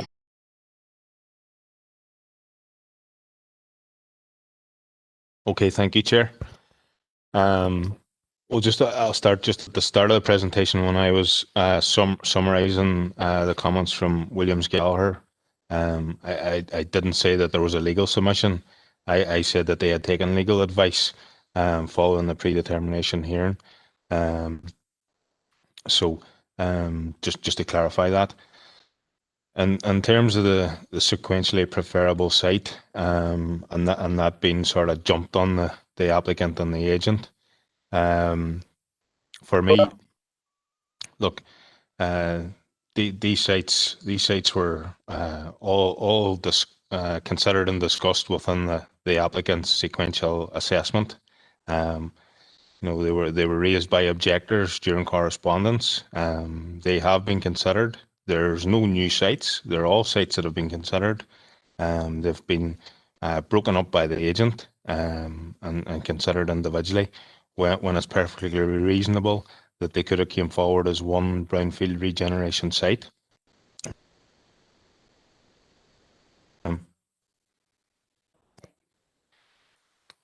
They lie adjacent to Policy Area 3, which includes a number of parcels of land, and within the Fermanagh Area Plan that talks about encouraging mixed-use developments in there. Some of these sites lie within it, adjoining it, and adjacent it.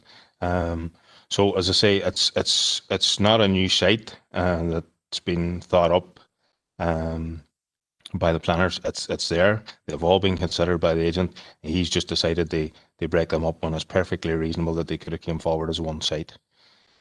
In terms of the TP toppings and the correspondence that has been submitted that it's not available, I just refer to the Aldergate case, which Mr. David Elvin QC is also referred in his submissions.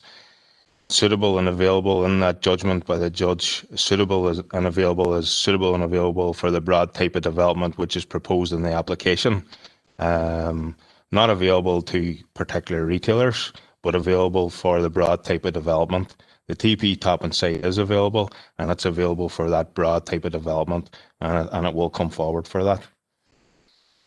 In terms of need, the agent has said there's a clear need, set out within the case officer's report, which is underpinned by the Nexus report. There was an error within that report in calculating the commitments, and in terms of need, there's no need for comparison or further comparison floor space within Enniskillen. There is an existing oversupply, so there's no need identified. In terms of retail impact, I'm just surprised about the agent raising the retail impact as an issue in the predetermination hearing. He was actually pointed out on a number of occasions that there was a very narrow range between his impact and the objectors, and that was very unusual to have such a narrow range. So I'm not sure why that has become such an issue now. These retail impacts, they are only a tool, and what you have to look at is the health of the centre and other issues. And the agent has actually said that within one of his supporting submissions, that basically a percentage impact considered on its own is basically not really that material. You have to consider the rest of the issues along with it. And it is just to point out to members that it's not a scientific calculation. It's not a plus B equals C. You know, there's lots of assumptions of where trade's going to be diverted from and to. And I've set out the reasons in my report. It's perfectly reasonable for me to critique the retail statement that the agent has submitted, and point out to members the weaknesses in that in terms of assumptions used, and point out the composition of our town centre, which has high percentage of independent retailers and smaller retailers, which it's well agreed that those retailers cannot absorb an impact as well, and they're more vulnerable to impacts.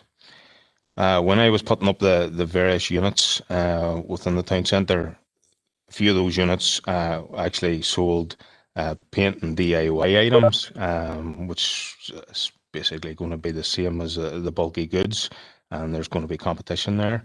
And the clothes shop, all I was pointing out is that these are small retailers and they're vulnerable to any type of an impact. Just wanted to clarify in terms of the town centre and the development limits, whilst the site is within the development limits, it is some distance from the town centre. And the SPPS points to a town centre first, and it's just to be clear on that. Mr. Elvin QC, when he was going through the test in terms of flexibility, and he discussed, you know, submissions in terms of smaller units or lesser units, and that was the test in terms of flexibility. All I want to point out is that there's been no real consideration or submission of reduced units or lesser units in terms of this proposal and trying to fit those on the alternative sites.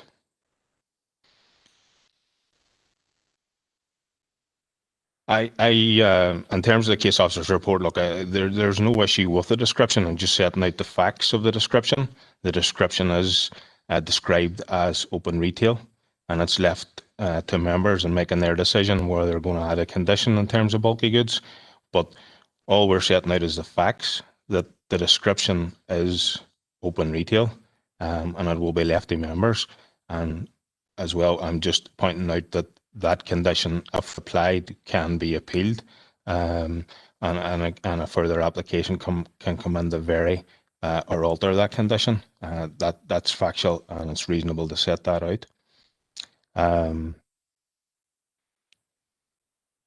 In terms of a sort of like a non-poaching condition, for me, there's still going to be an impact because the units at this site and the sort of range of proposals that's there is going to compete directly. So a no poaching condition for me is not going to reduce or negate the impact on the town centre. There's going to be still a significant adverse impact on the town centre. And I'm not trying to say that 8 units are going to fit in the 4. What I'm just making members aware is that there's certain retailers now based in the town centre that would fit within the bulky goods condition and could move out there straight away and leave vacant units in the town centre. And those in terms of Next and the other retailers that I had up on the slides at the start. In terms of the sort of sequentially preferable site, you know, the TP Topping site is located only a short distance from the Southwest College. It's around 70 metres. There's good pedestrian links. You know, it's perfectly reasonable that they come forward as one site. The application site, the width of it's on around 200 metres. So there's quite a bit of walking and roads in between for people to walk between what would have been the hotel and the retail units. And it's fairly similar and the sequentially preferable site. And that's all the issues that I wanted to address. Paul, thanks very much indeed. Members will now move on to members' discussion. That's item 9, including any questions directed towards the officers. So I'll take any questions now if you put your hands up. Councillor Deehan, Josephine. Thank you, Chair, and thank you to Paul as well for his remarks. Just a question for Paul, Chair, if I may. Item 4.3 of his report under objections, page 9, the objectors state that if the council approves this application prior to the adoption of the draft plan strategy, that the effect would render the nexus report null and void, and therefore the draft plan strategy would not be based on robust evidence and would thus make our draft plan strategy unsound. Could I have Paul's comment on that, please? Thank you.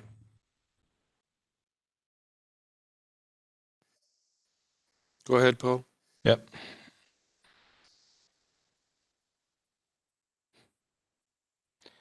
Okay, thanks.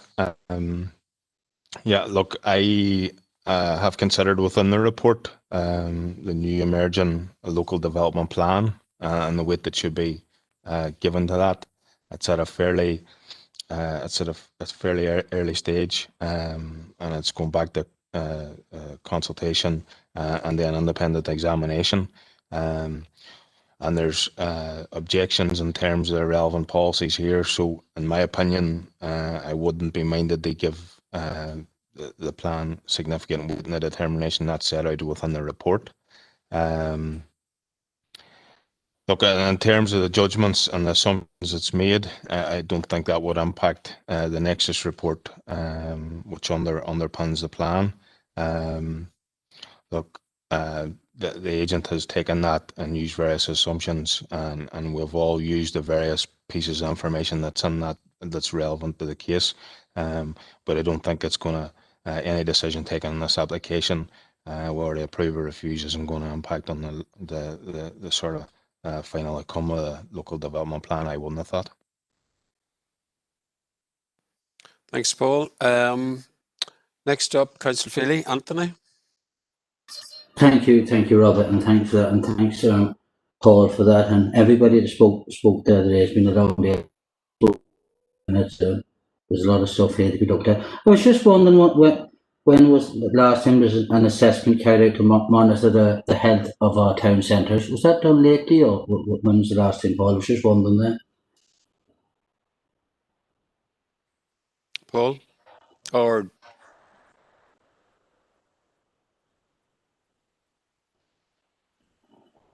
I think Deirdre's going to take that up. Anthony, hold on. Councillor Feely, in terms of the town centre health check and looking at the town centre, there would have been work done at the time of drafting the local development plan policies for the draft plan strategy, and that would have been about 3 years ago, 2 or 3 years ago, and that was around the same time that we had asked Nexus to do a report looking at the town centres and retail. So the last time, as I say, would have been about 2 to 3 years ago in terms of the town centre health check that we carried out. Okay. Thanks very much, Anthony. Any further member want to pose questions to Paul or anybody else? Please indicate.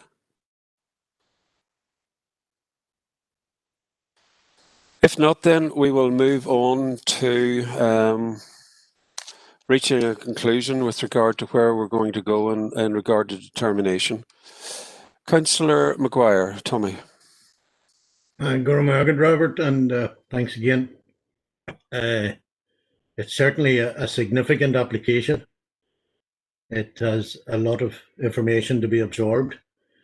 But given some uncertainties, or at least uncertainties that were raised today to the committee, and not wishing to rush this decision, obviously we've given it quite a bit of time today, but it's certainly worthy of that.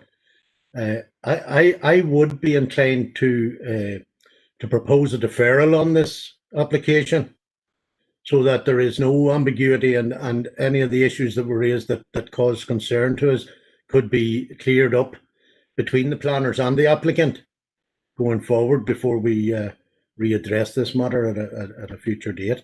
So that I would formally propose for a deferral, Chair. Just to clarify that, for how long, Tommy? Well, we're often minded to give 2 months to deferrals, Chair, and if it was deemed 2 months would be sufficient.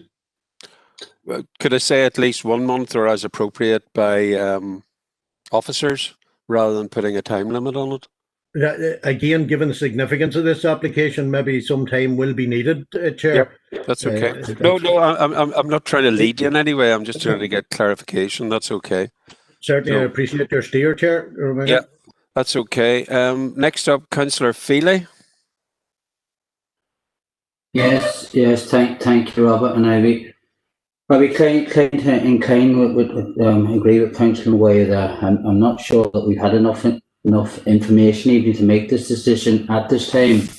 Like there's high stakes and a major development, not only for the town of Skilling, but also it's for the whole county as well. Like I'm living in Garrison, and it is aspects of people living in the rural areas, not only people living in the town.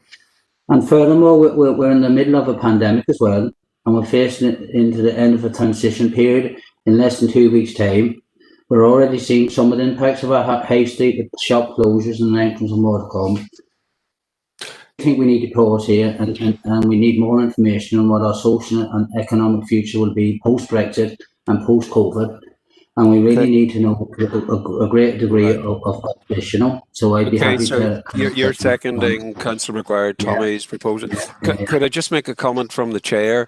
I mean, the application has been in the system for a reasonable period of time, and bearing in mind we don't want to delay or procrastinate any further, and I appreciate the proposal coming forward for deferral.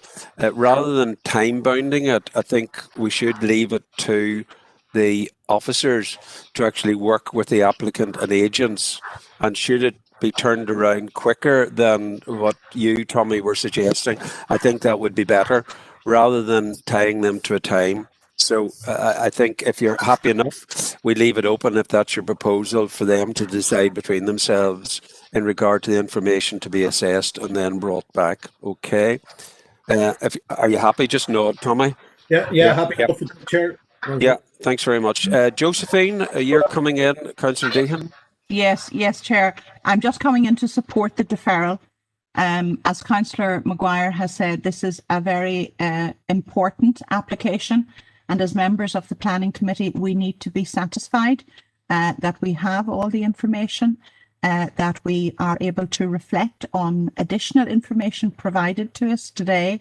And also, I want to ensure that the applicant and their agents are satisfied that they have been given every opportunity to provide additional information or further consider the points that were raised at the committee meeting today. So I want to support the deferral, Chair. Thank you. Thank you very much, Josephine. Councillor Thompson, Earl. Thank you very much, Chairman. Well, like other councillors, we've had quite a bit of discussion today. I am, on behalf of our party, we'll be supporting the deferral. Thank you. Thanks very much. A comment I would make, and I've made it before, whatever time it takes to actually go through an application, you should know by now, from me as chair, I will give that time. So I don't look at the time, I look at the quality of the discussion, the information provided and everything like that. And I'm happy that you now are coming forward with a proposal for a deferral. Now, unless there's any further proposals, I see Councillor Garrity, I'll take her in now. Yeah, and I'd be brief, Chair, and sorry, not to repeat, but we will be happy to support the deferral. But bear in mind, this is just not a deferment for the sake of it. I would urge the applicant, the opposers, and the council officers to work together collectively to get the best outcome for our county town and Enniskillen. And this is just not. We didn't come to this decision lightly. I'm sure none of the councillors, but we would like a result at the end of this. It's not just a deferment for the sake of it. Thank you. That's okay. Thank you very much. Anthony, I'm not letting you back in again. I'm putting this to a vote. There's a proposal to defer so that further discussions can take place between our officers and the applicant's agents, and I presume liaise with the objectors as well. Are we all in agreement? Very happy with that, Chair. That's okay. So that's unanimous. Thank you very much indeed. So I'll defer back to Paul, and basically what is the outcome is that the committee really wanted a deferral to go back to the officers with regard to any further discussions that need to take place, and whatever time it takes to do that, you can then bring back the application with your determination post those discussions. Okay? Right, we'll move on to application number 2 under item 5. And that is LA 10 bar 2019 bar 1415, and it's the retention of storage shed and yard with associated site works. Now, there is a handover here in range, and Paul is handing back to Darren. So Darren will actually get the papers up and take you through it. So thank you very much indeed. Darren?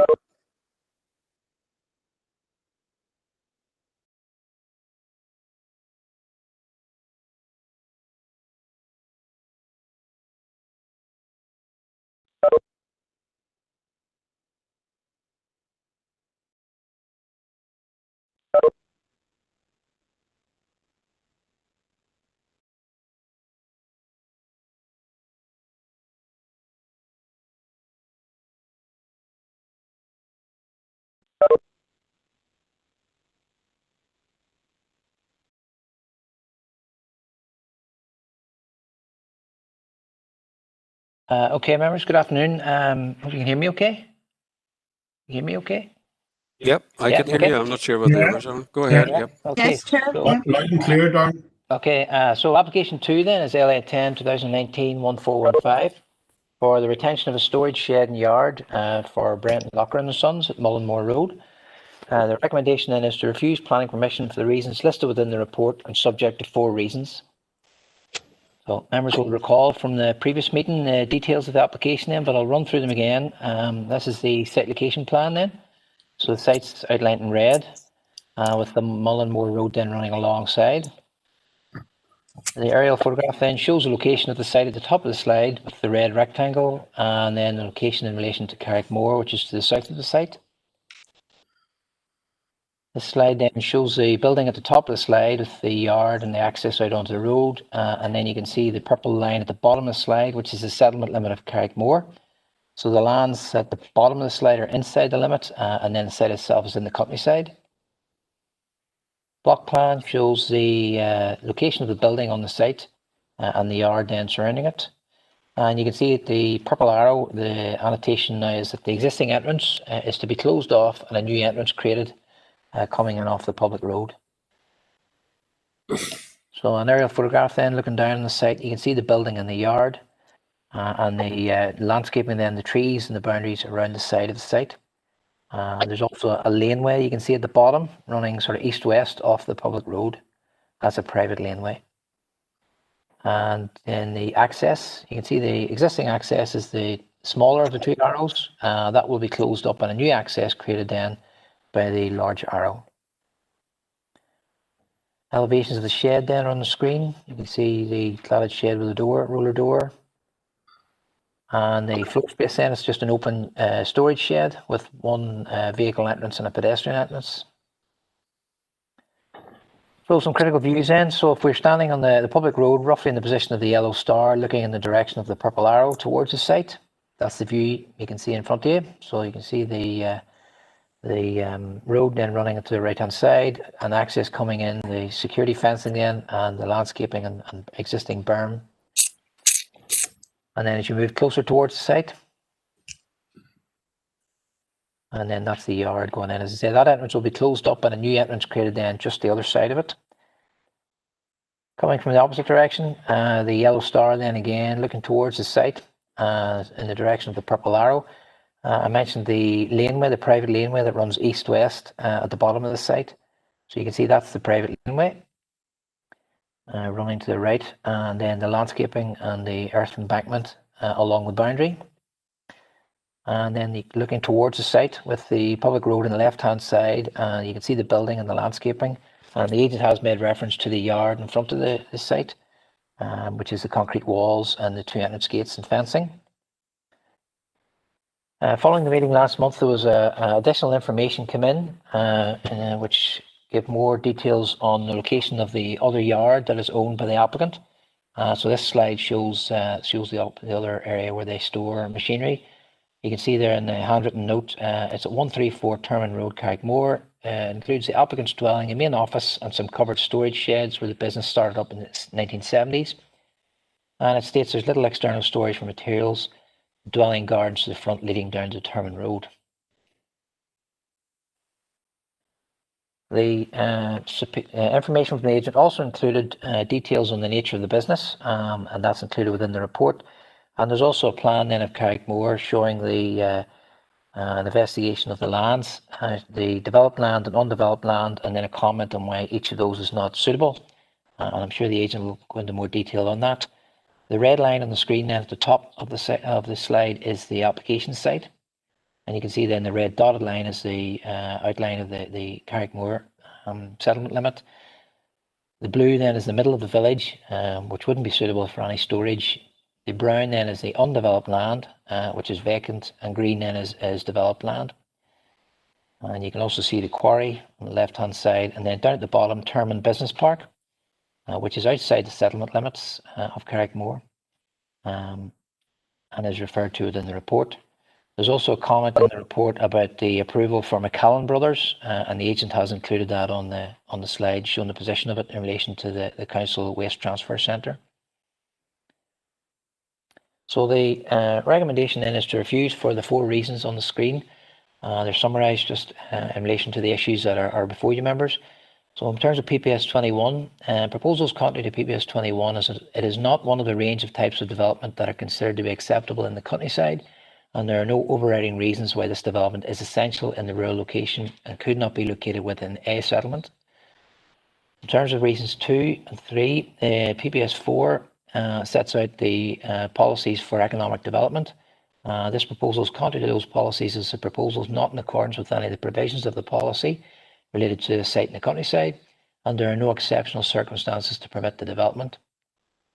Reason 3 relates to the use of the building. There are policies allowing the reuse and conversion of buildings, but as this building has no use, then it can't be reused. It's starting up a use. It also can't be converted because there's no use to convert. As I say, it's starting up. However, the proposal would be contrary to that policy anyway, because that only allows the conversion or reuse of buildings that are suitably local important buildings of special character or interest. And then finally, the 4th reason relates to the visual impact.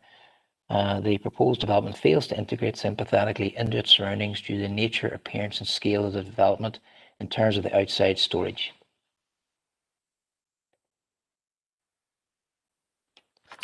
Thanks very much, Darren. We have speaking rights from the applicant and agent, Ms. Brendan Johns and Ms. Eilish Donnelly.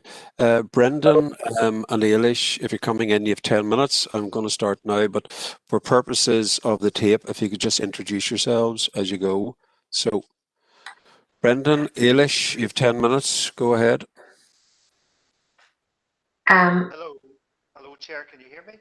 Yeah, I can hear you, and that's Brendan Jones, right? Yep. I think it's, yes, the other one was Eilish. If that's okay, I'll start off. Yeah, go ahead. Chair. Councilor, yes. Nothing more. You what? Yes. I can just hear him, nothing more, Brendan. Right. Brendan, speak up if you can. I know you're on phone. Same here, Chair. Yep. Okay, Councilor, Chair, can you hear me now? Yeah, I can hear you. Just get in closer to the microphone. Go ahead. Go on. Okay. Well, basically, Chair, this application, as you know, was deferred at last month's committee meeting to allow the submission of further information with regard to the limits of Carrickmore. An intense discussion was held about the status of the application. So that information was, as Darren says, sent in, and it's online there for members to look at. So basically, I mean, it was a broad land use survey carried out with a history of recent planning approvals, and this should be, I say, available to all members to see.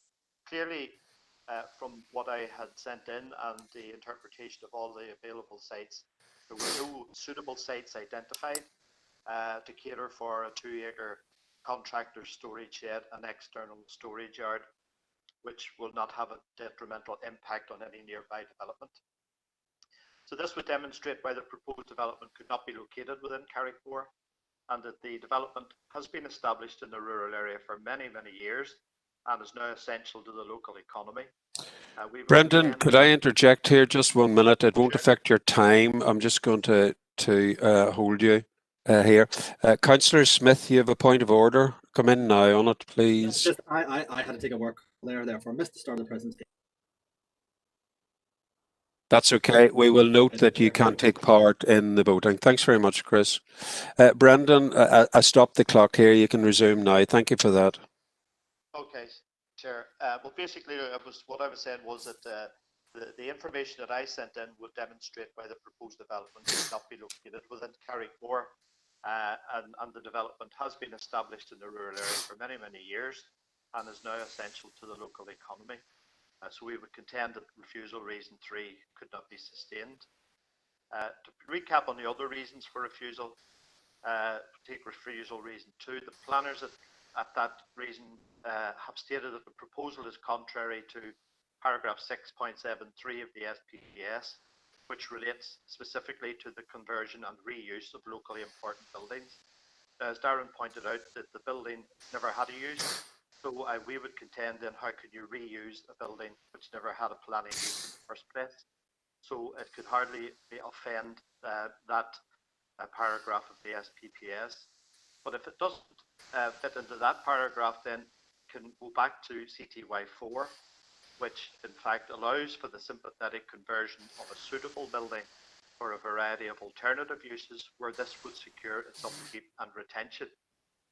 Is this not a more appropriate policy to assess the proposal under, and is this not sustainable development in the countryside? The PAC have always advocated that where there is ambiguity in policy, this should favour the applicant. In terms of refusal reason 4, the existing development cannot integrate into its surroundings due to the nature, appearance and scale of the outside storage. That's what the planners state. The existing building and yard have been in the landscape for many years. As a photograph shown by Darren in his presentation, you can see filtered views of the sheds through existing trees and the earth fund. And in fact, I mean, over time, that completely screened. For clarification, you might have seen the unsightly council yard at the front of the site, which has been very poorly kept. Industrial style lock-up doors front onto the Mullinmore Road, and also give a bad impression to the existing business site.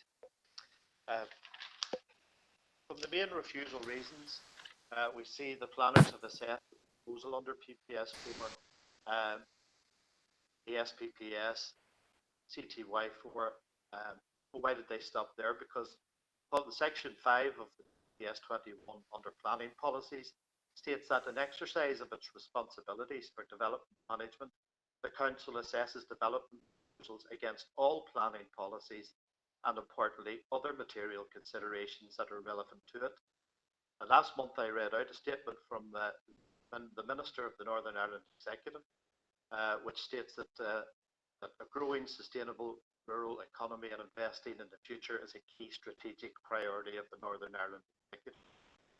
In such cases where the economic benefits of a proposal are significant, then substantial weight shall be afforded to them in the determination of the application.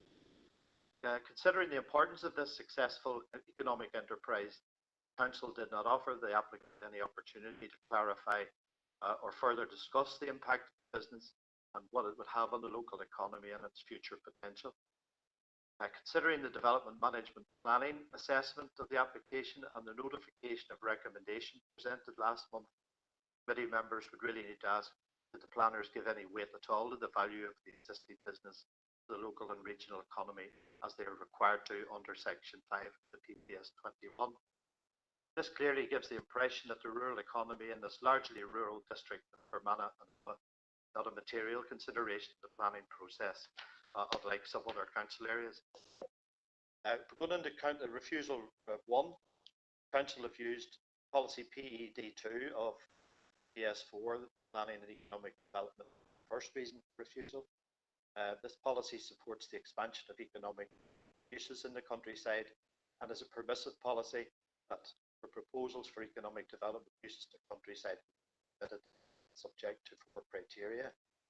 As we know, this is a unique case where the building and yard exist, no use attached, and therefore do not fit into any of the 4 criteria.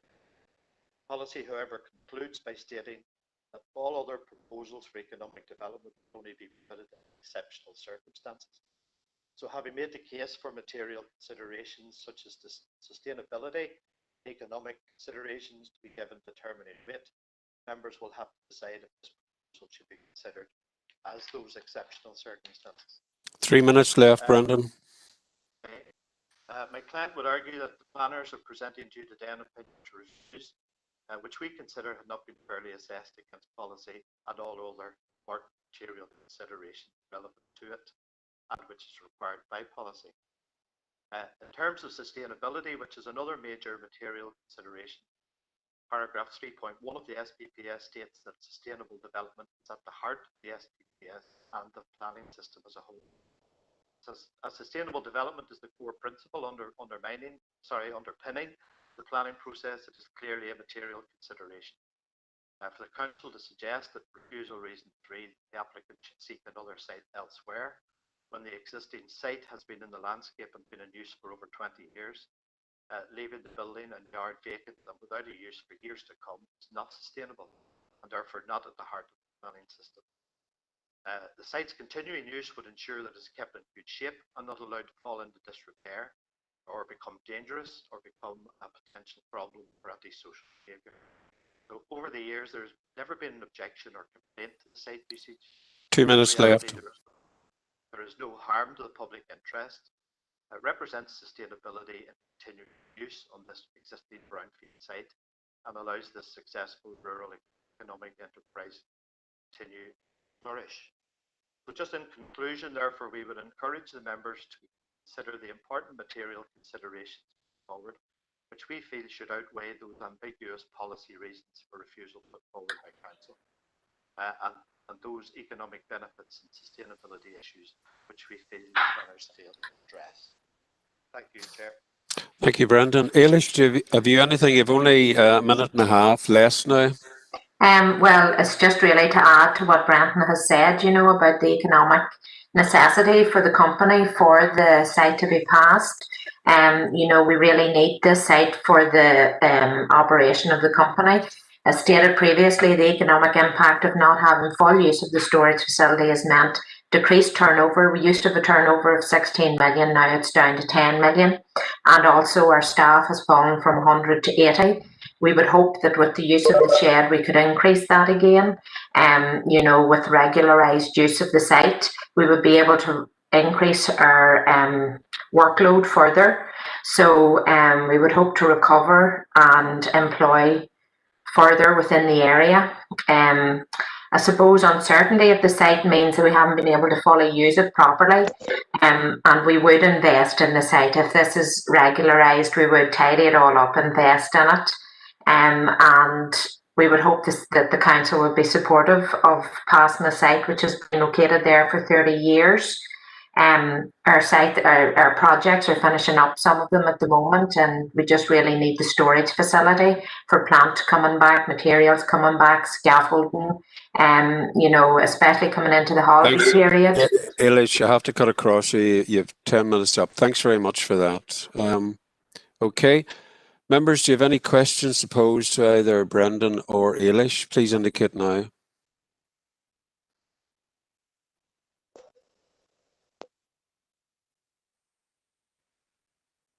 Okay, we'll move on. I've got representations now from Councillor Stephen McCann. Stephen, you have 5 minutes. If you're ready to go. Yes, are you there? Yeah. Away you go. Away you go. Okay, thanks, Robert, and thanks, everyone. Firstly, Chair, may I just thank you for reading my oral submission on my behalf last month. Not as good as you, but I was a poor substitute. Go on. Every faith in you, Chairman. Well, I took the opportunity following the meeting just to listen back to the debate, and while a lot of relevant information was considered, I believe there wasn't enough weight placed on the contribution of this company input to our local economy, something which I understand is a material consideration in this policy. I've been listening to Ailish there and Brendan, and I understand that this company is indeed a significant player in our local economy. I understand turnover is in the region of £10 million, which I hear there is actually down from previous years, and employment is at 80 people, which was down, but nonetheless still very significant in the Mid-Tyrone area. I note that last month the deferral was unanimously agreed to allow further submission of information in relation to other suitable sites within that locality, and I believe this has been submitted, and the information provided by Mr. Johns shows clearly that this business cannot be accommodated within the Carrickmore area. It has been for decades in the rural location where it's at, and it's absolutely essential now to the local area and to the wider economy.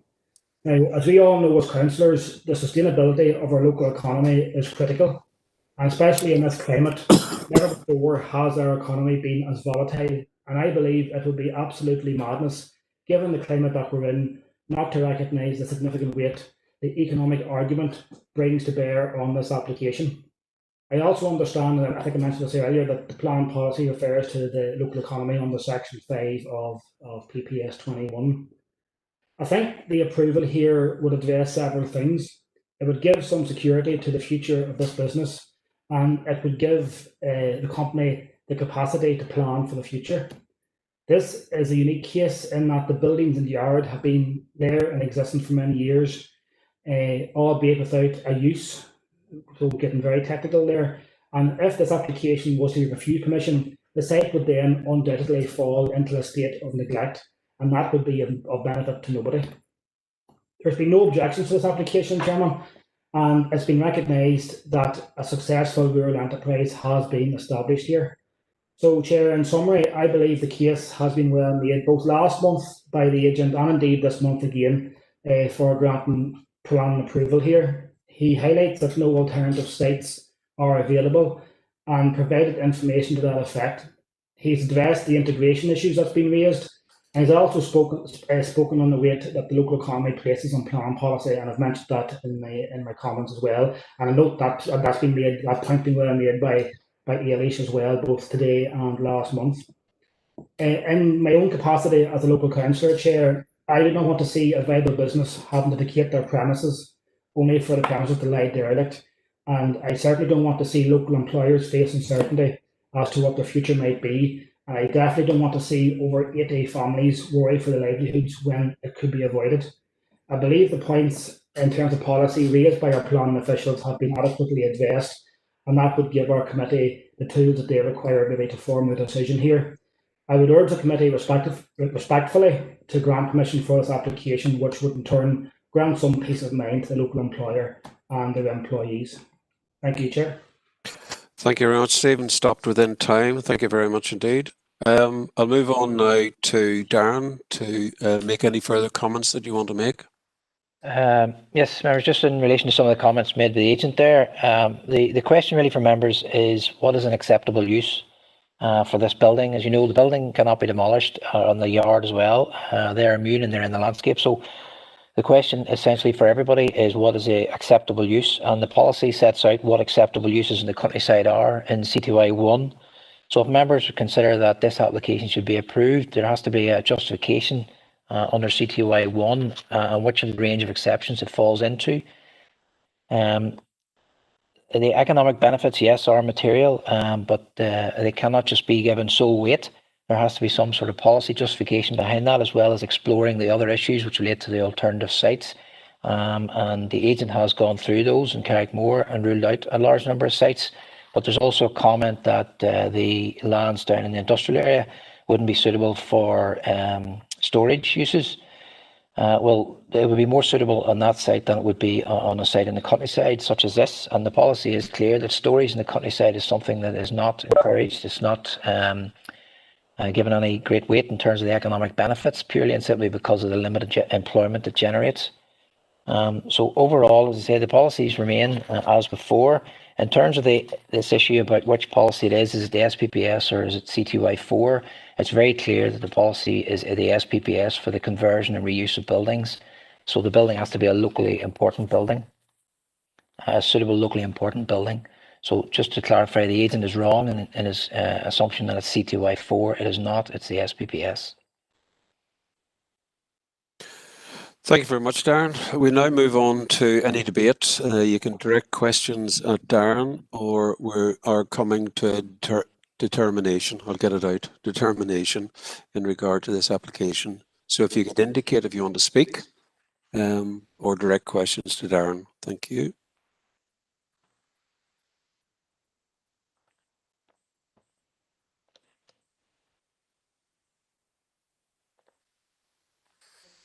Councillor Campbell.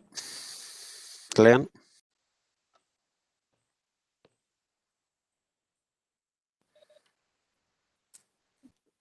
Glenn. Councillor Campbell. Sorry, Chairman. Thank you. You're all right. Go ahead. Chairman, there was discussion and there was commentary from the agent, which, as I listened to it, it was in relation to CTY 4. And would there be an opportunity for the agent maybe to clarify that just around the use? Because CTY 4 is referenced in CTY 1 as an exception, the reuse of an existing building in accordance with CTY 4. But I just wanted clarity for that. Is there any opportunity for the agent maybe to come back in and restate his comments on that? Not really, but Darren is going to make a comment. Hold on, Glenn. Yeah, so the two policies, Councillor, CTY 4 is a published policy in PPS 21, and then obviously you had the SPPS come out afterwards. So the SPPS does update or amend the existing policies in PPS 21, and where that happens, you run with the SPPS. In this case, the CTY4 policy allows for the conversion or reuse of a suitable building. The SPPS says it's a suitable locally important building. So it changes the context of the policy and the assessment which you have to consider. It's now suitable locally important buildings is the policy test, but that only applies for the conversion or reuse. And the critical issue here is you can't convert a building which has no use, and you can't reuse a building which has never had a use. So you're starting up a use in this building. So this issue is almost a red herring in that the policies do not allow for the starting up of a use in the building. It's conversion and reuse. I think it's still, I thank Darren for the response, Chairman. I do think, I think have we not in the past allowed agents to come back in? It's easily facilitated in the virtual format. I think even in the physical building, we've facilitated that in the past, Chairman. Just I don't think, Yeah, I've just been advised. I don't think on matters of policy we've let the agents back in again. It's really on matters of clarification and something that they've gone through. You're reasonably au fait, Glenn. I'm not trying to blow you up here. You're reasonably au fait with policy. So I think you know what needs to be done if you're actually going to go against the officer's recommendation. No, Chairman, no, I just wanted to, I accept your decision as chair. But I think I'll leave it at that for now, Chairman. Yeah, no, thanks very much, Glenn. Anybody else?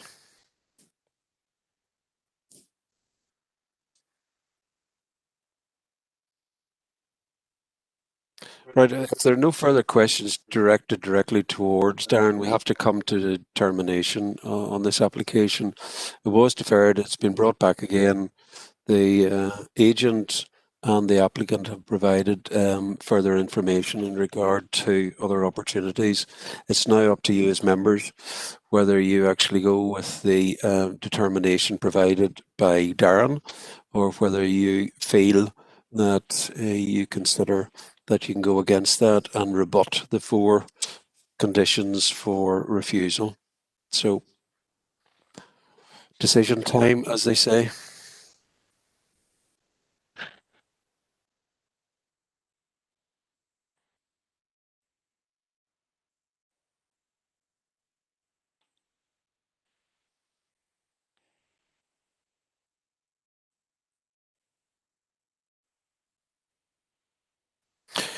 Right, Councillor Maguire, Tommy.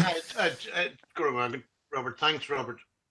Just a question there, just to clarify what Darren did say there, in that we can't change the use of this building because it didn't have a previous use, and it's standing there in the countryside, not previously having had a use or planning permission, I believe.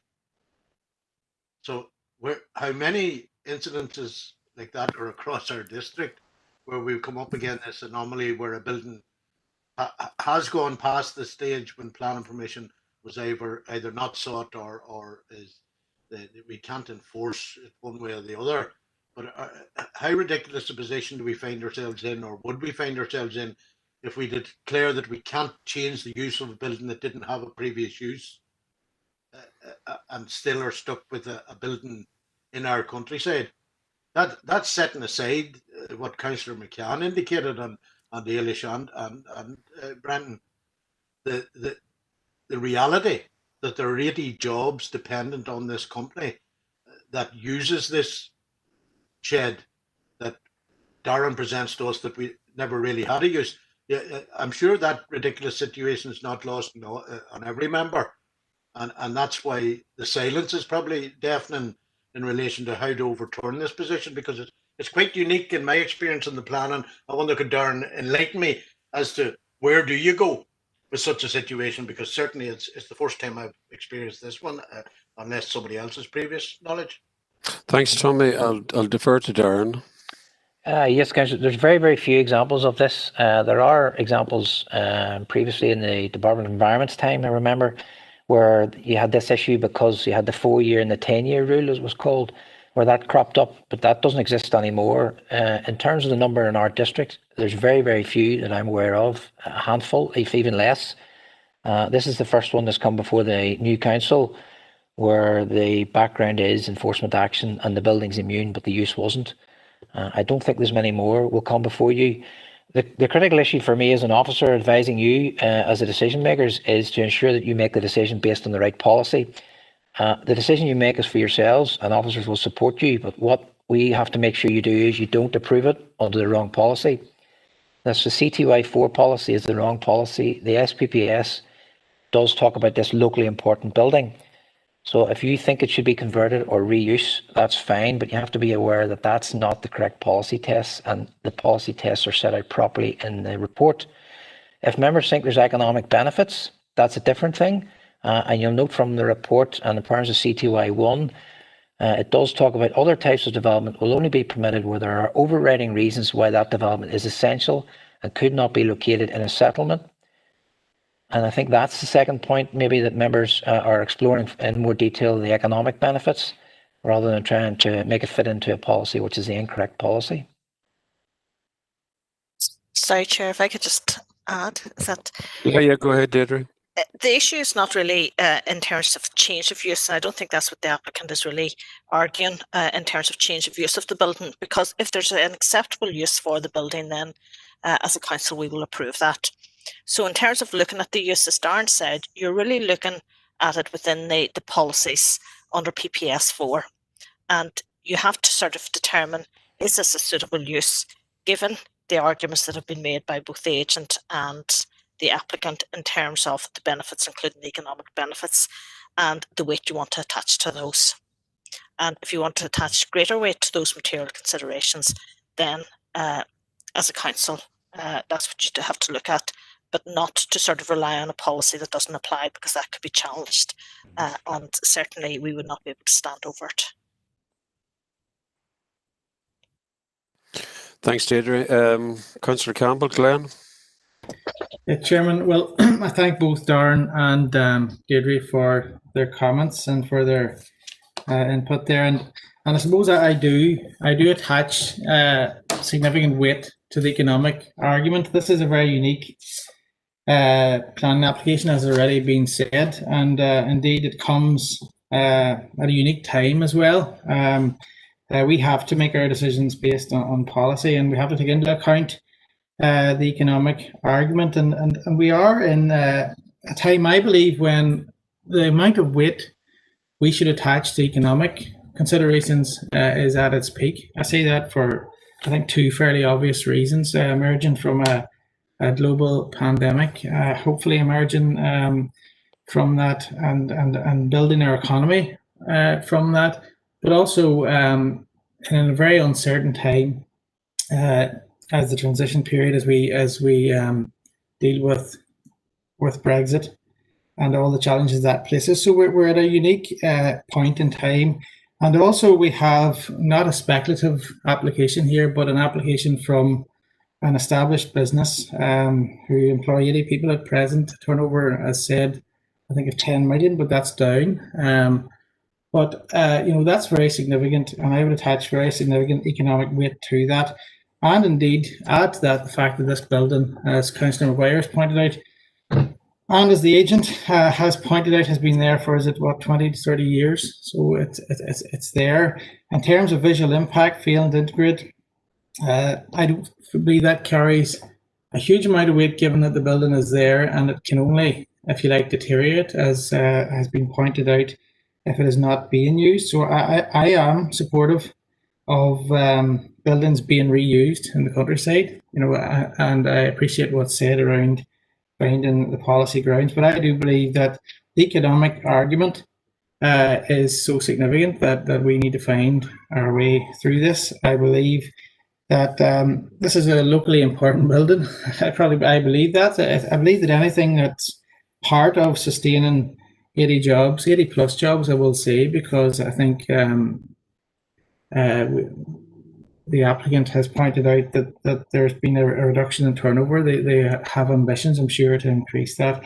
So, I do feel, Chairman, that there is exceptional circumstances here to justify this planning committee taking the decision to go contrary to the officer's recommendation.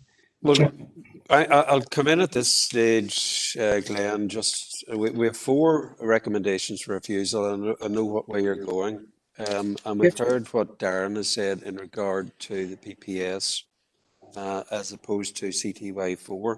I'll take a steer from Darren, but if you're going to bring in a recommendation to go against the officer's recommendation, which I think you are, sure. I think you need to address 1, 2, and 3 is probably interlinked with 2 maybe.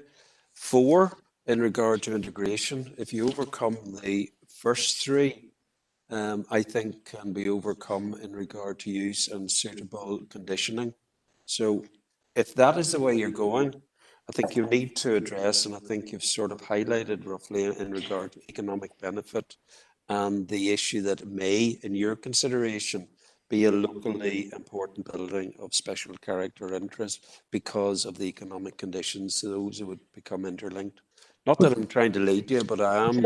If you're going to come forward with an alternate recommendation, you need to address those issues. Well, that is my intention. And I mean, I suppose if you take the flip side of this, and if we look at the impact that a derelict building can have on an area, it becomes locally significant for all the wrong reasons. And, you know, I mean, I think that we as a committee, I as a member of this committee, want buildings such as this to be reused, you know, in the right way, in a suitable way, in a way that doesn't impact adversely on the amenity of neighbours, etc. And there isn't any objections or any issue around that. The building is there, and the use, I believe, is suitable. I can't imagine what other use we would find. You know, I'm supportive of really reusing this building. You know, I know that it's going to be a matter of people's interpretation as to what is a locally important building. I believe this is an important building, but I also attach very strong weight to the economic argument, and I think that we as a committee should treat that as paramount in this case, and the unique circumstances we find ourselves in with this application and with the building being there for 30 years. You know, so that's another big factor as well. I don't know if that addresses everything that you needed to address, Chairman, but I do feel that the integration argument isn't a huge concern. I'm content that I'll put you over this, Glenn. Are you making a proposal to go against the officer's recommendation, and you're proposing to approve? I am proposing to approve, Chairman. Right, that's okay. I've got that. So really, what I'm saying is, and I think probably Darren needs to direct you, you need to address 1, 2, and 3. No. Yeah, well, I suppose I would say, I'll let Darren in there. Sorry, Chairman. Yeah, I was just going to say, sorry, Councillor, just to be clear here, from what you're saying there, Councillor, the issue that you're in support of the application is that it's essential for this business in this rural location. So if the member focuses on that issue in relation to the first reason for refusal, that would set aside reason 2 and 3. Because you'll comply with that initial policy test, and therefore this issue about whether it's a suitable building or not, as I say, is a red herring. It's not relevant. It's that you consider this to be essential in the rural location. The last reason then is the visual test, and I think you have covered that adequately. Well, I thank Darren for his interjection there, and Chairman, I should be maybe more concise. You know, I of course feel it's essential. I think important in my thinking around this was the fact that the other sites aren't deemed suitable, but also the fact that this site is suitable. So I should make clear, yeah, I do feel that it's essential that it's located in its as per the application, Chairman. So thank you. I make that proposal. Okay, Councillor, I'm going to bring in Councillor Dehan at this stage. Josephine. Thank you, Chair, and I want to thank Darren for his clarifications. Like Councillor Campbell, I am persuaded by the information, which I think is very compelling, from Mr. Johns and also from Ms. Donnelly as well. I do believe that this building is essential in the rural location. We have already established that it is a thriving business that offers great opportunity for employment. We have heard from Ms. Donnelly that the company is hampered in their expansion in terms of lack of suitable storage facility. We've also heard from Ms. Donnelly, Chair, that should this application be approved, that they would invest in the site, that they would ensure that it's tidied up and kept to a high standard. In fact, when I viewed the photographs of the building, I did not think that it was unduly intrusive in the environment, and the point has been made that there is a nearby storage facility as well. So it's not totally out of keeping with the rural character.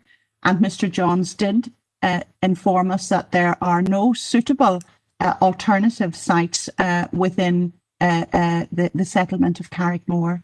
So I'm persuaded by those arguments, and I think the economic benefits to the company are very substantial and something that we need to consider as a material consideration. So I would like to second Councillor Campbell's proposal that we approve this application, Chair. That's okay. Thanks very much, Josephine. Mary, that's Councillor Garrity and Councillor Donnelly. Have you anything further to add? If not, I want to go straight, unless you have a counter proposal. Councillor Garrity, have you a counter proposal? No counter proposal, just happy to support the proposal that's on the table and thank the business what they're doing in these challenging times and wish them well going forward. Thank you, Chair. That's okay. Councillor Donnelly, are you on the same vein? Thank you, Chair. I was going to second that proposal and the Councillor Garrity. Okay. You know. That's okay. Thanks for that. To throw me a bit behind. Thank you, Chair. Right. Unless I have a further proposal, I've got a proposal duly seconded, proposed by Councillor Campbell, seconded by Councillor Deehan, that we go against the officer's recommendation. He has outlined his reasons why he's rebutting the 4 issues for refusal, predominantly economic. I'm putting that now to the vote. All in favour? You don't have to indicate. Anybody against or abstaining, please indicate now.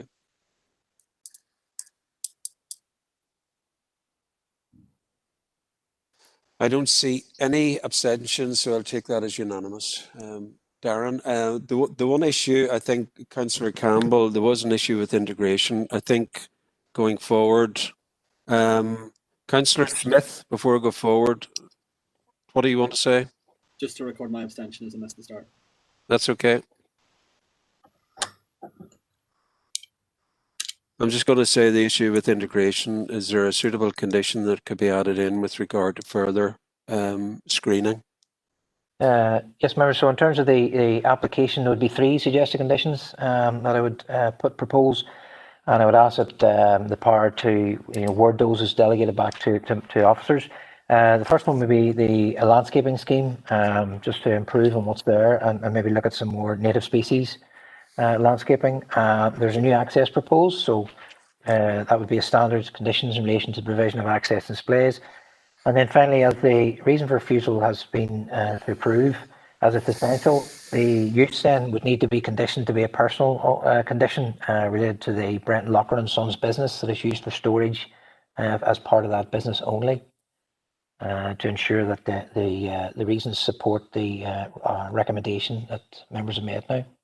Yep. Councillor Thompson Earl, you want to come in? Thank you very much, Chairman. Can I thank Darren for elaborating on the conditions that are required? I'm happy to propose the conditions as Darren has listed. Thank you, Chair. That's okay. Mary, you coming in to second the conditions? Correct, Chair. Thank you. Yeah. Okay. Thanks. Everybody happy with those conditions? Yep, right, thank you. We'll move on.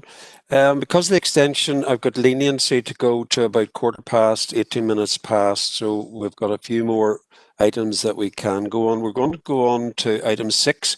Before we take the first application, Darren, I think, wants to update us on application number 7. I believe there may be additional information in, and he's going to ask the committee to possibly consider a deferral on that, so that further information of amended drawings can be considered by the officers. So over to you, Darren, for Application number 7. Okay, members, so just in relation to number 7, so it's number 8, I think it is. LA 10 2020-181, it's a full application. There's information that's been received in respect of amended plans on the 15th of December. Those plans need re-neighbour notified, and I would ask members if we could defer the application this month to bring it back in January following the re-neighbour notification. There are 2 objections, so they would need to be notified of the application. Thanks very much, John. Could I, with obviously the committee's approval, propose and seconder, Councillor Dehan and Councillor Thompson, are you proposing and seconding? Thank you, Chair. I'd like to propose the deferral. Thank you. That's the case, Josephine and Earl. Thanks. Second the deferral, Chairman. Thank you. That's great, Earl. Thanks. All in agreement? Yeah, great. Okay, we'll go on to application number 1. That's LA 10 bar 2018 bar 1175, proposed free range poultry shed and bin. Darren?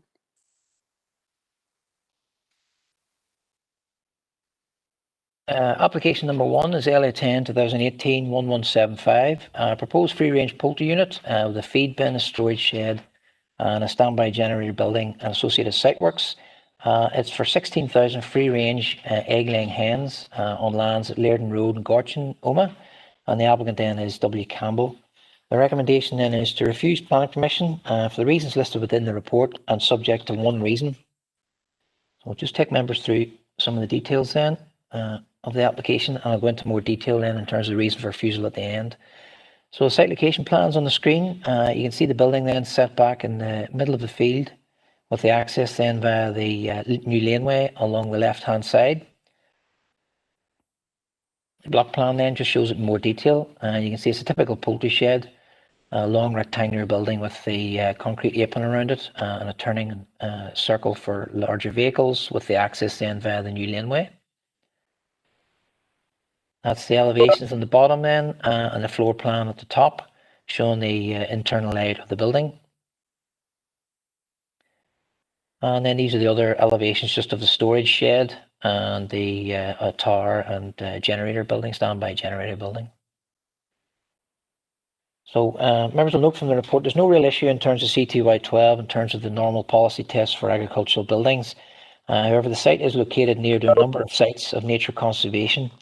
There's potential for emissions from the development to have an impact on these features, namely Owen Calloo Special Area of Conservation. Special areas of conservation are areas which have been given greater protection under European legislation of the Habitats Directive.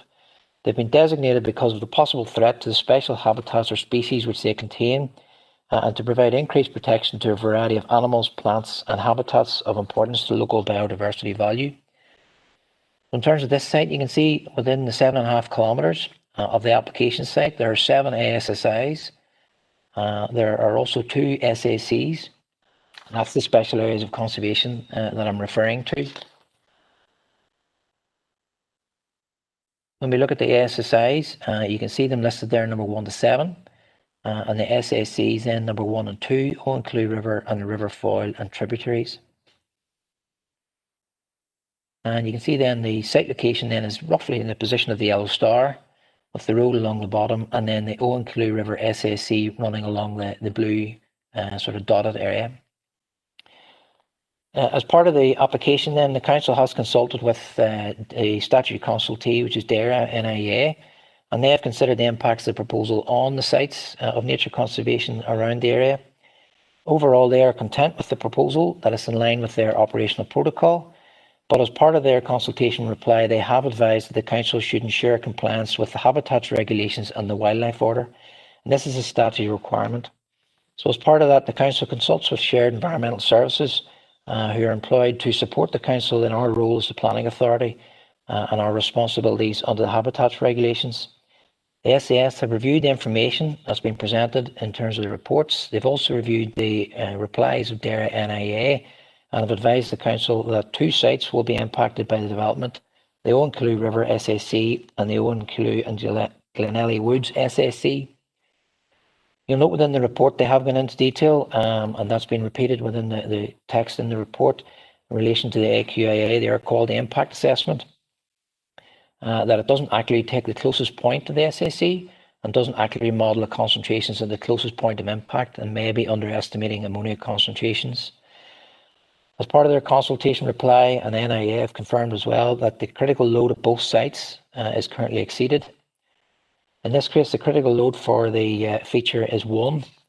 The process contribution there, which is the amount of impact, is 0.9%, and NIA allowed for a process contribution of less than 1%, or sorry, greater than 1% is not acceptable.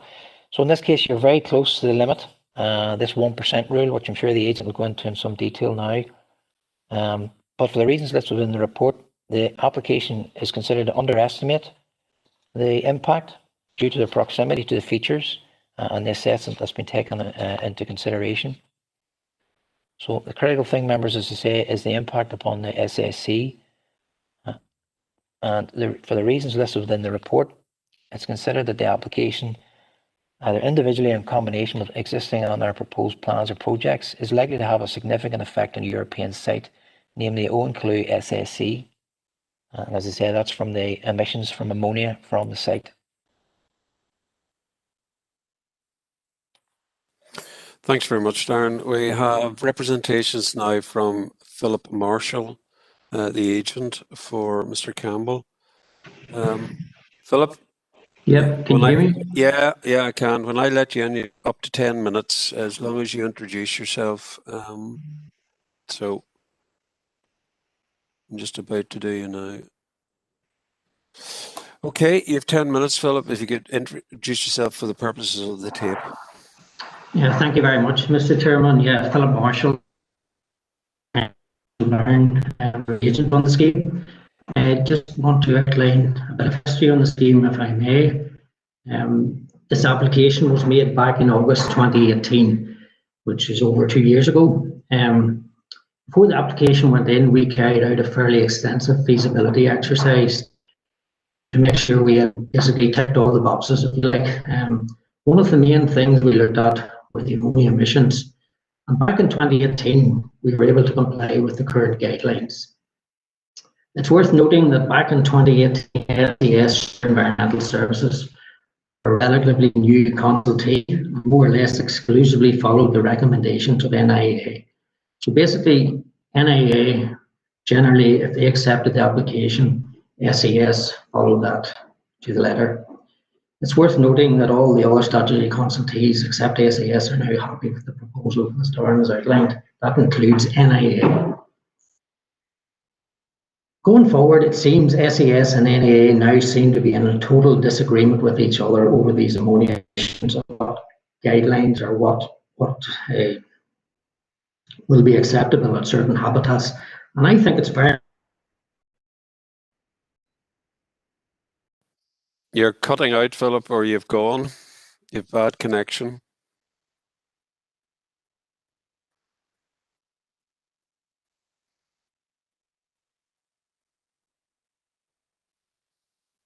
Philip?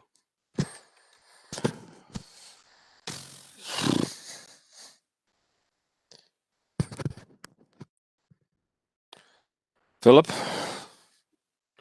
Members, we've lost Philip at the moment. I think until we get him back in, I'm going to bounce straight through to the representations from the two councillors, Councillor Wilson and Councillor Sean Clark. That's Bert. Yep. Damien, if you could go and suggest that he dials in, yep, we'll get him back in and he can do his presentation. Councillors, you have 5 minutes between you. Are you both ready to go? Yeah. Does Sean want to go first? Yeah, let Sean go first then. Sean, are you there? Oh yeah, well I was going to let Bert go first, but well, he's letting you go first. You go first. Right, okay. Don't argue because you're losing time. Go on. Okay, sorry. Well, first of all, I want to support this application. I know the site well, and I think it would be very useful and to help our local economy. I'm slightly surprised because there is a similar venture being approved less than a mile away, and it's certainly as close to the Owen River as this one here, and it might even be closer. And it's virtually the same project. So I'm totally surprised that this is now coming from refusal. It's on the Crockenboy Road if you want to Sorry, I see the agent is trying to come back. No, that's right. No, you go ahead. Finish off what you're doing. Yeah, I'll bring the agent in. Okay, and I think it's been mentioned in other applications today too, but we're into very uncertain economic times, and I think anybody who's venturing on like this should be supported fully. So that's really it. I'm going to support the applicant. That's okay. Bert, will you come in now? Yes. Yes, well, this application, as the agent said, has been with the council for about 2.5 years, and none of these matters were raised by NED or NIEA previously. And the applicant had a legitimate exception to or expression to that any of these material considerations would be relating to the statutory function of from NIA or NED expertise would have all been considered at that issue. ABC and E are all agreed, and the only one that has given any problem or that there's any query about is B.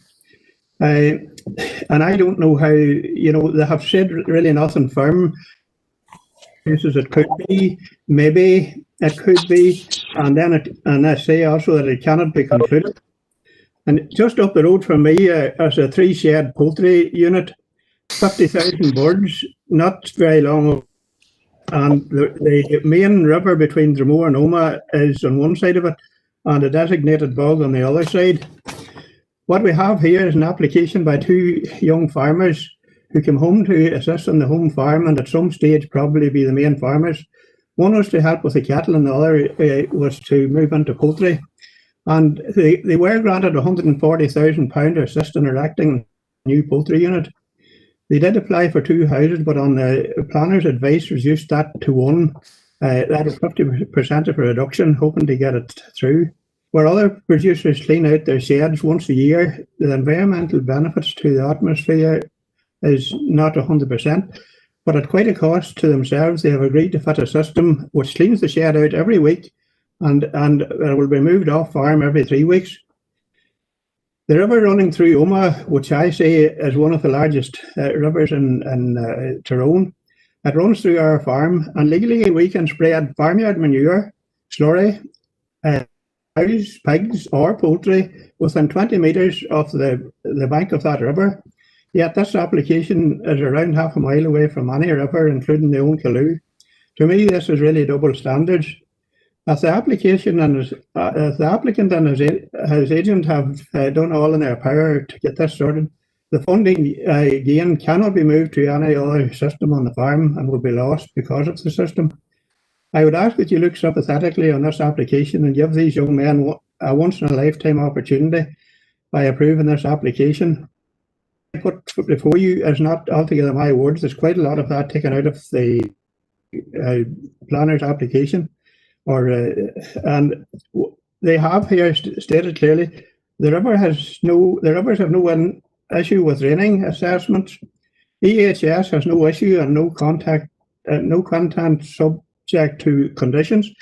EHS have suggested that it will meet the test of any planning condition.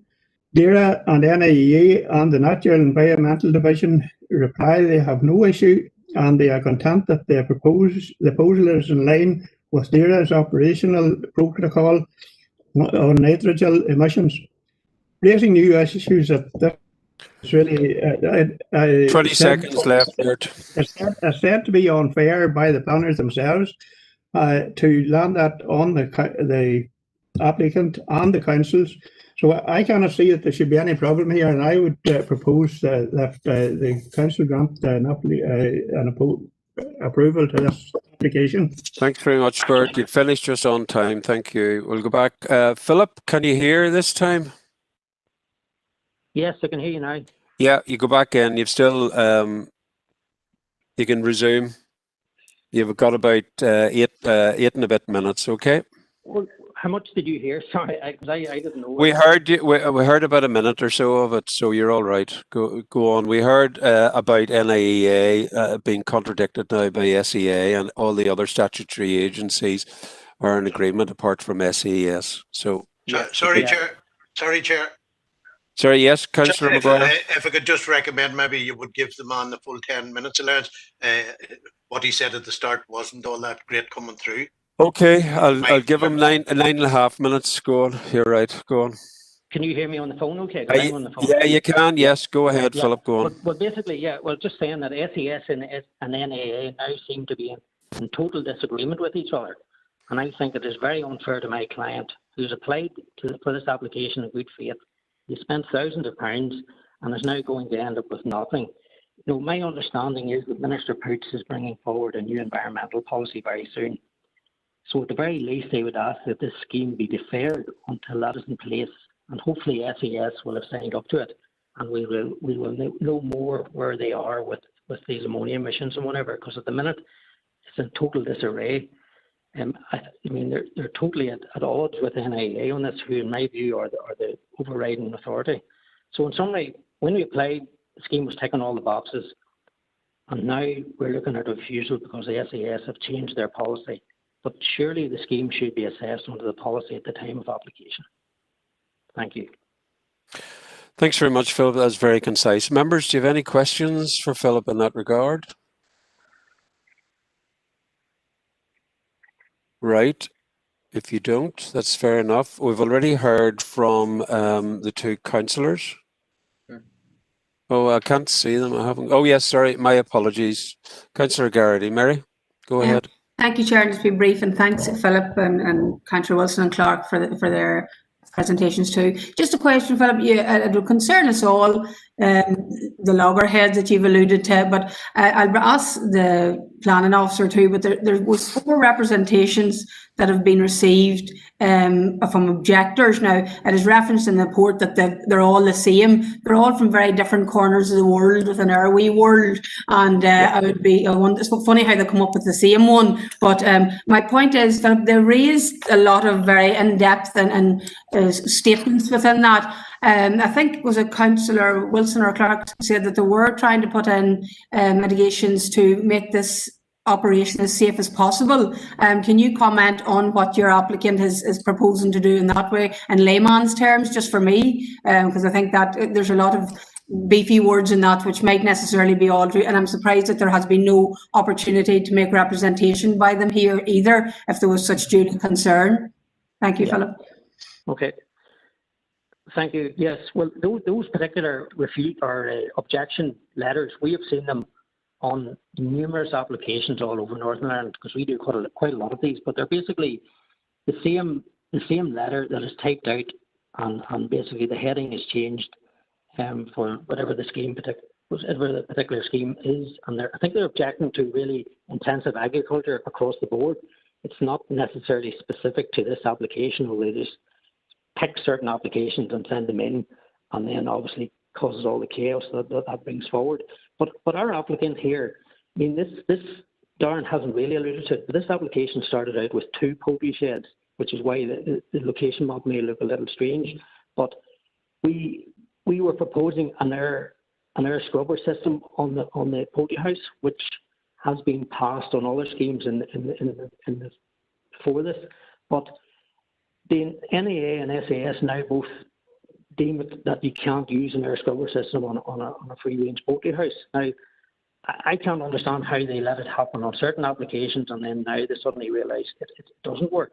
But apart from that, our client is using a multi-tier layer system, which basically the manure is removed from the shed twice weekly, which drastically reduces the ammonia emissions. It's stored for a short period in the storage shed, and then it's removed till a fairly local AD plant. That's the proposal for this. So the ammonia from the manure is on this. You know, the client's doing all he can here to reduce the ammonia emissions.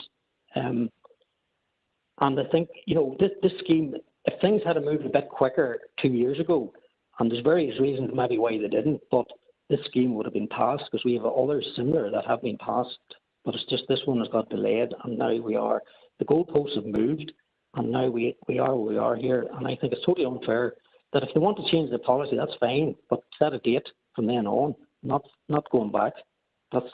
Sorry, I hope that answers your question.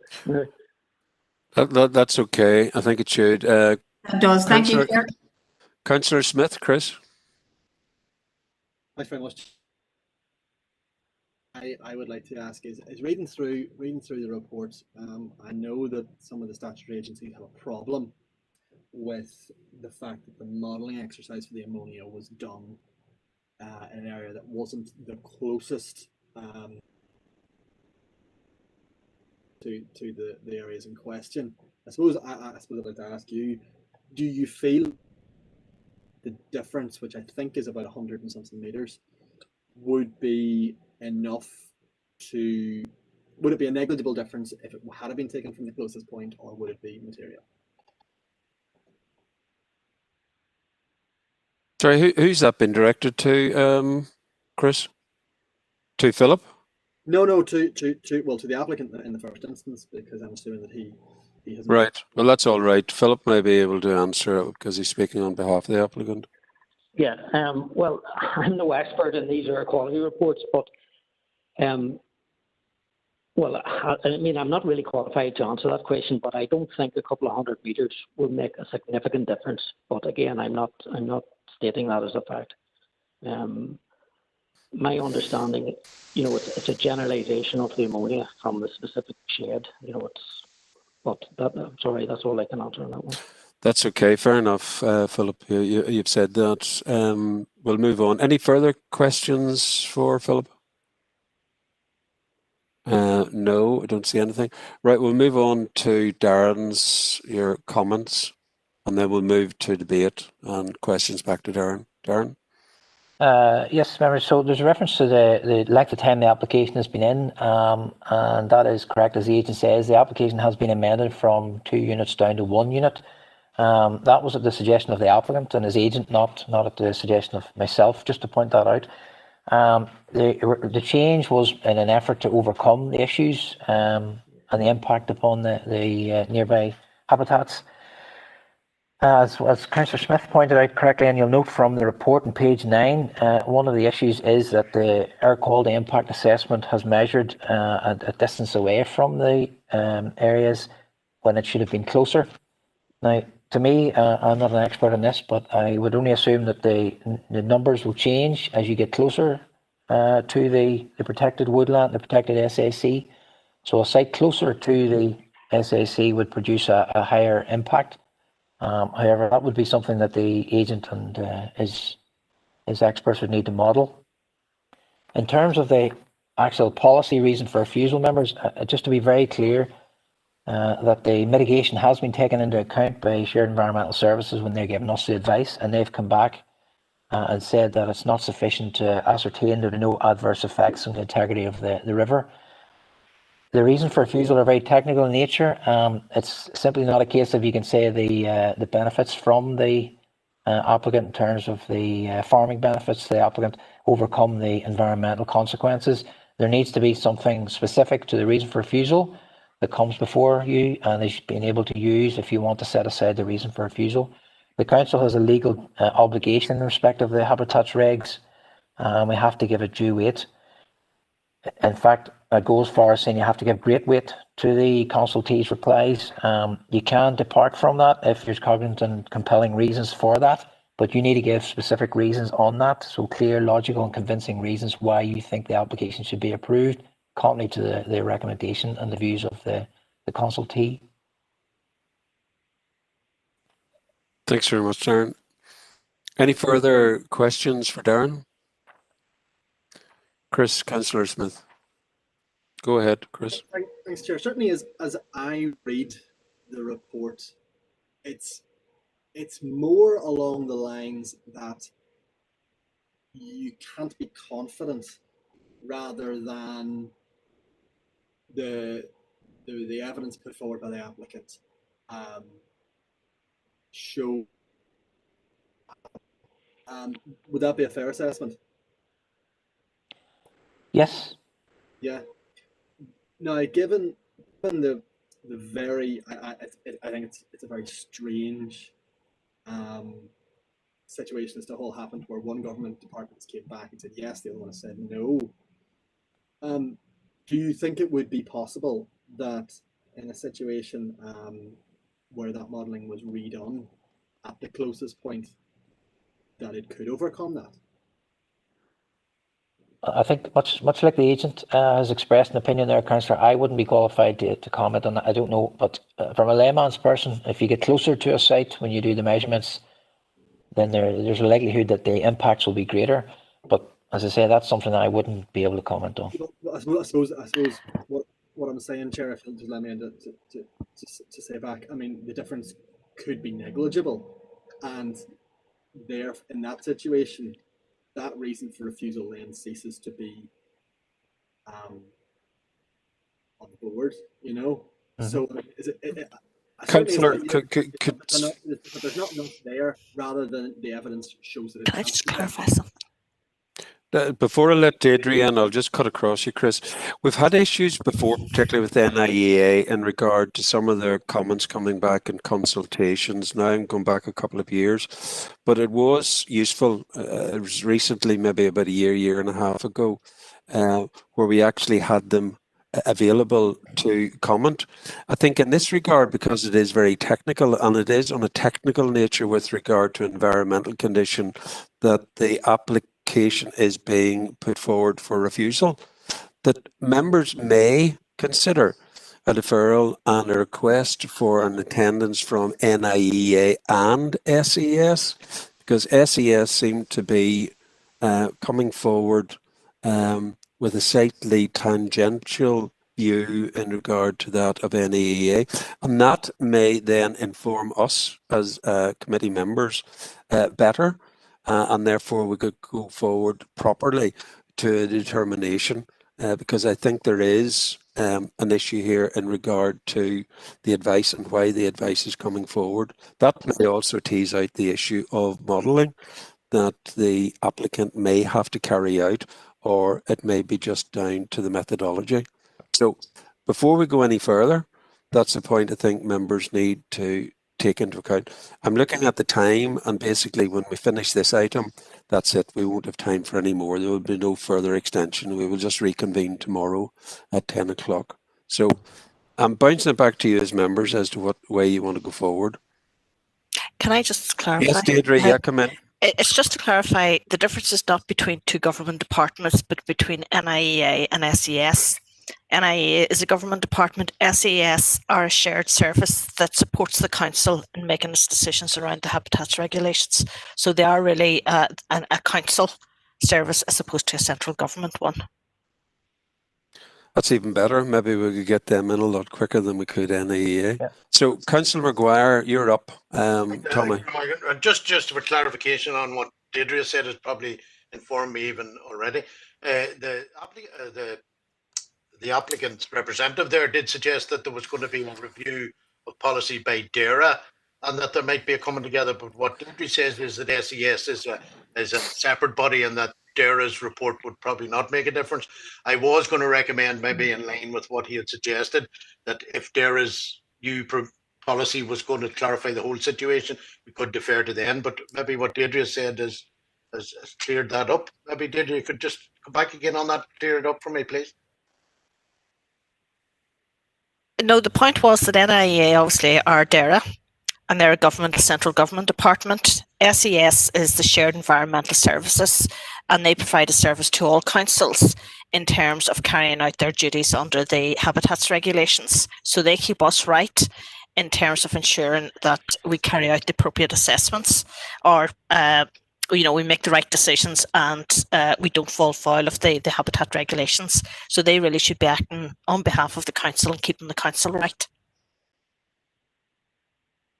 I think members, and I'm not trying to direct you, but as they are a shared service, and it is a technical issue that is the main reason, well, it's the only reason for refusal.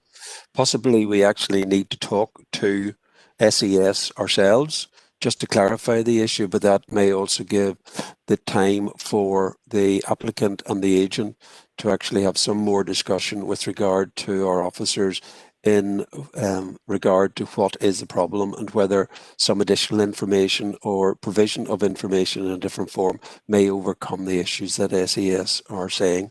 So look, I'm not trying to direct you, I'm just offering a comment from the chair. Councillor Thompson Earl. Thank you very much, Chairman, and thanks to Darren and Deirdre for the issues of clarification, and the agent, Philip, of course. Have we any? Maybe ask Deirdre. Have any idea when are supposed to be producing this review? Have we any timeline on that? For example, I'm not aware of any timeline for that. Certainly, we haven't been made aware of it. I think it had been talked about when there was a press release by the minister. He had made reference to the fact that they would be reviewing this later in the year, but no clear indication of when that is likely to happen. And are we saying that DAERA would have really no influence over SES? Is that correct? Well, the two should really be working together, but they would have no, obviously, SES must operate within their guidance and in accordance with the legislation. And whereas I understand the two work together, one can't influence the other as such. Okay, just bearing what Deirdre has said there in mind, Chair, I'm happy to propose, I'll go to the decision here. I'm happy to propose that this application be deferred to allow discussions to take place with NIEA and SES, and hopefully they'll be able to attend, if not in the same meeting, maybe separately in the meeting, to seek clarification on those various issues that have been alluded to this afternoon.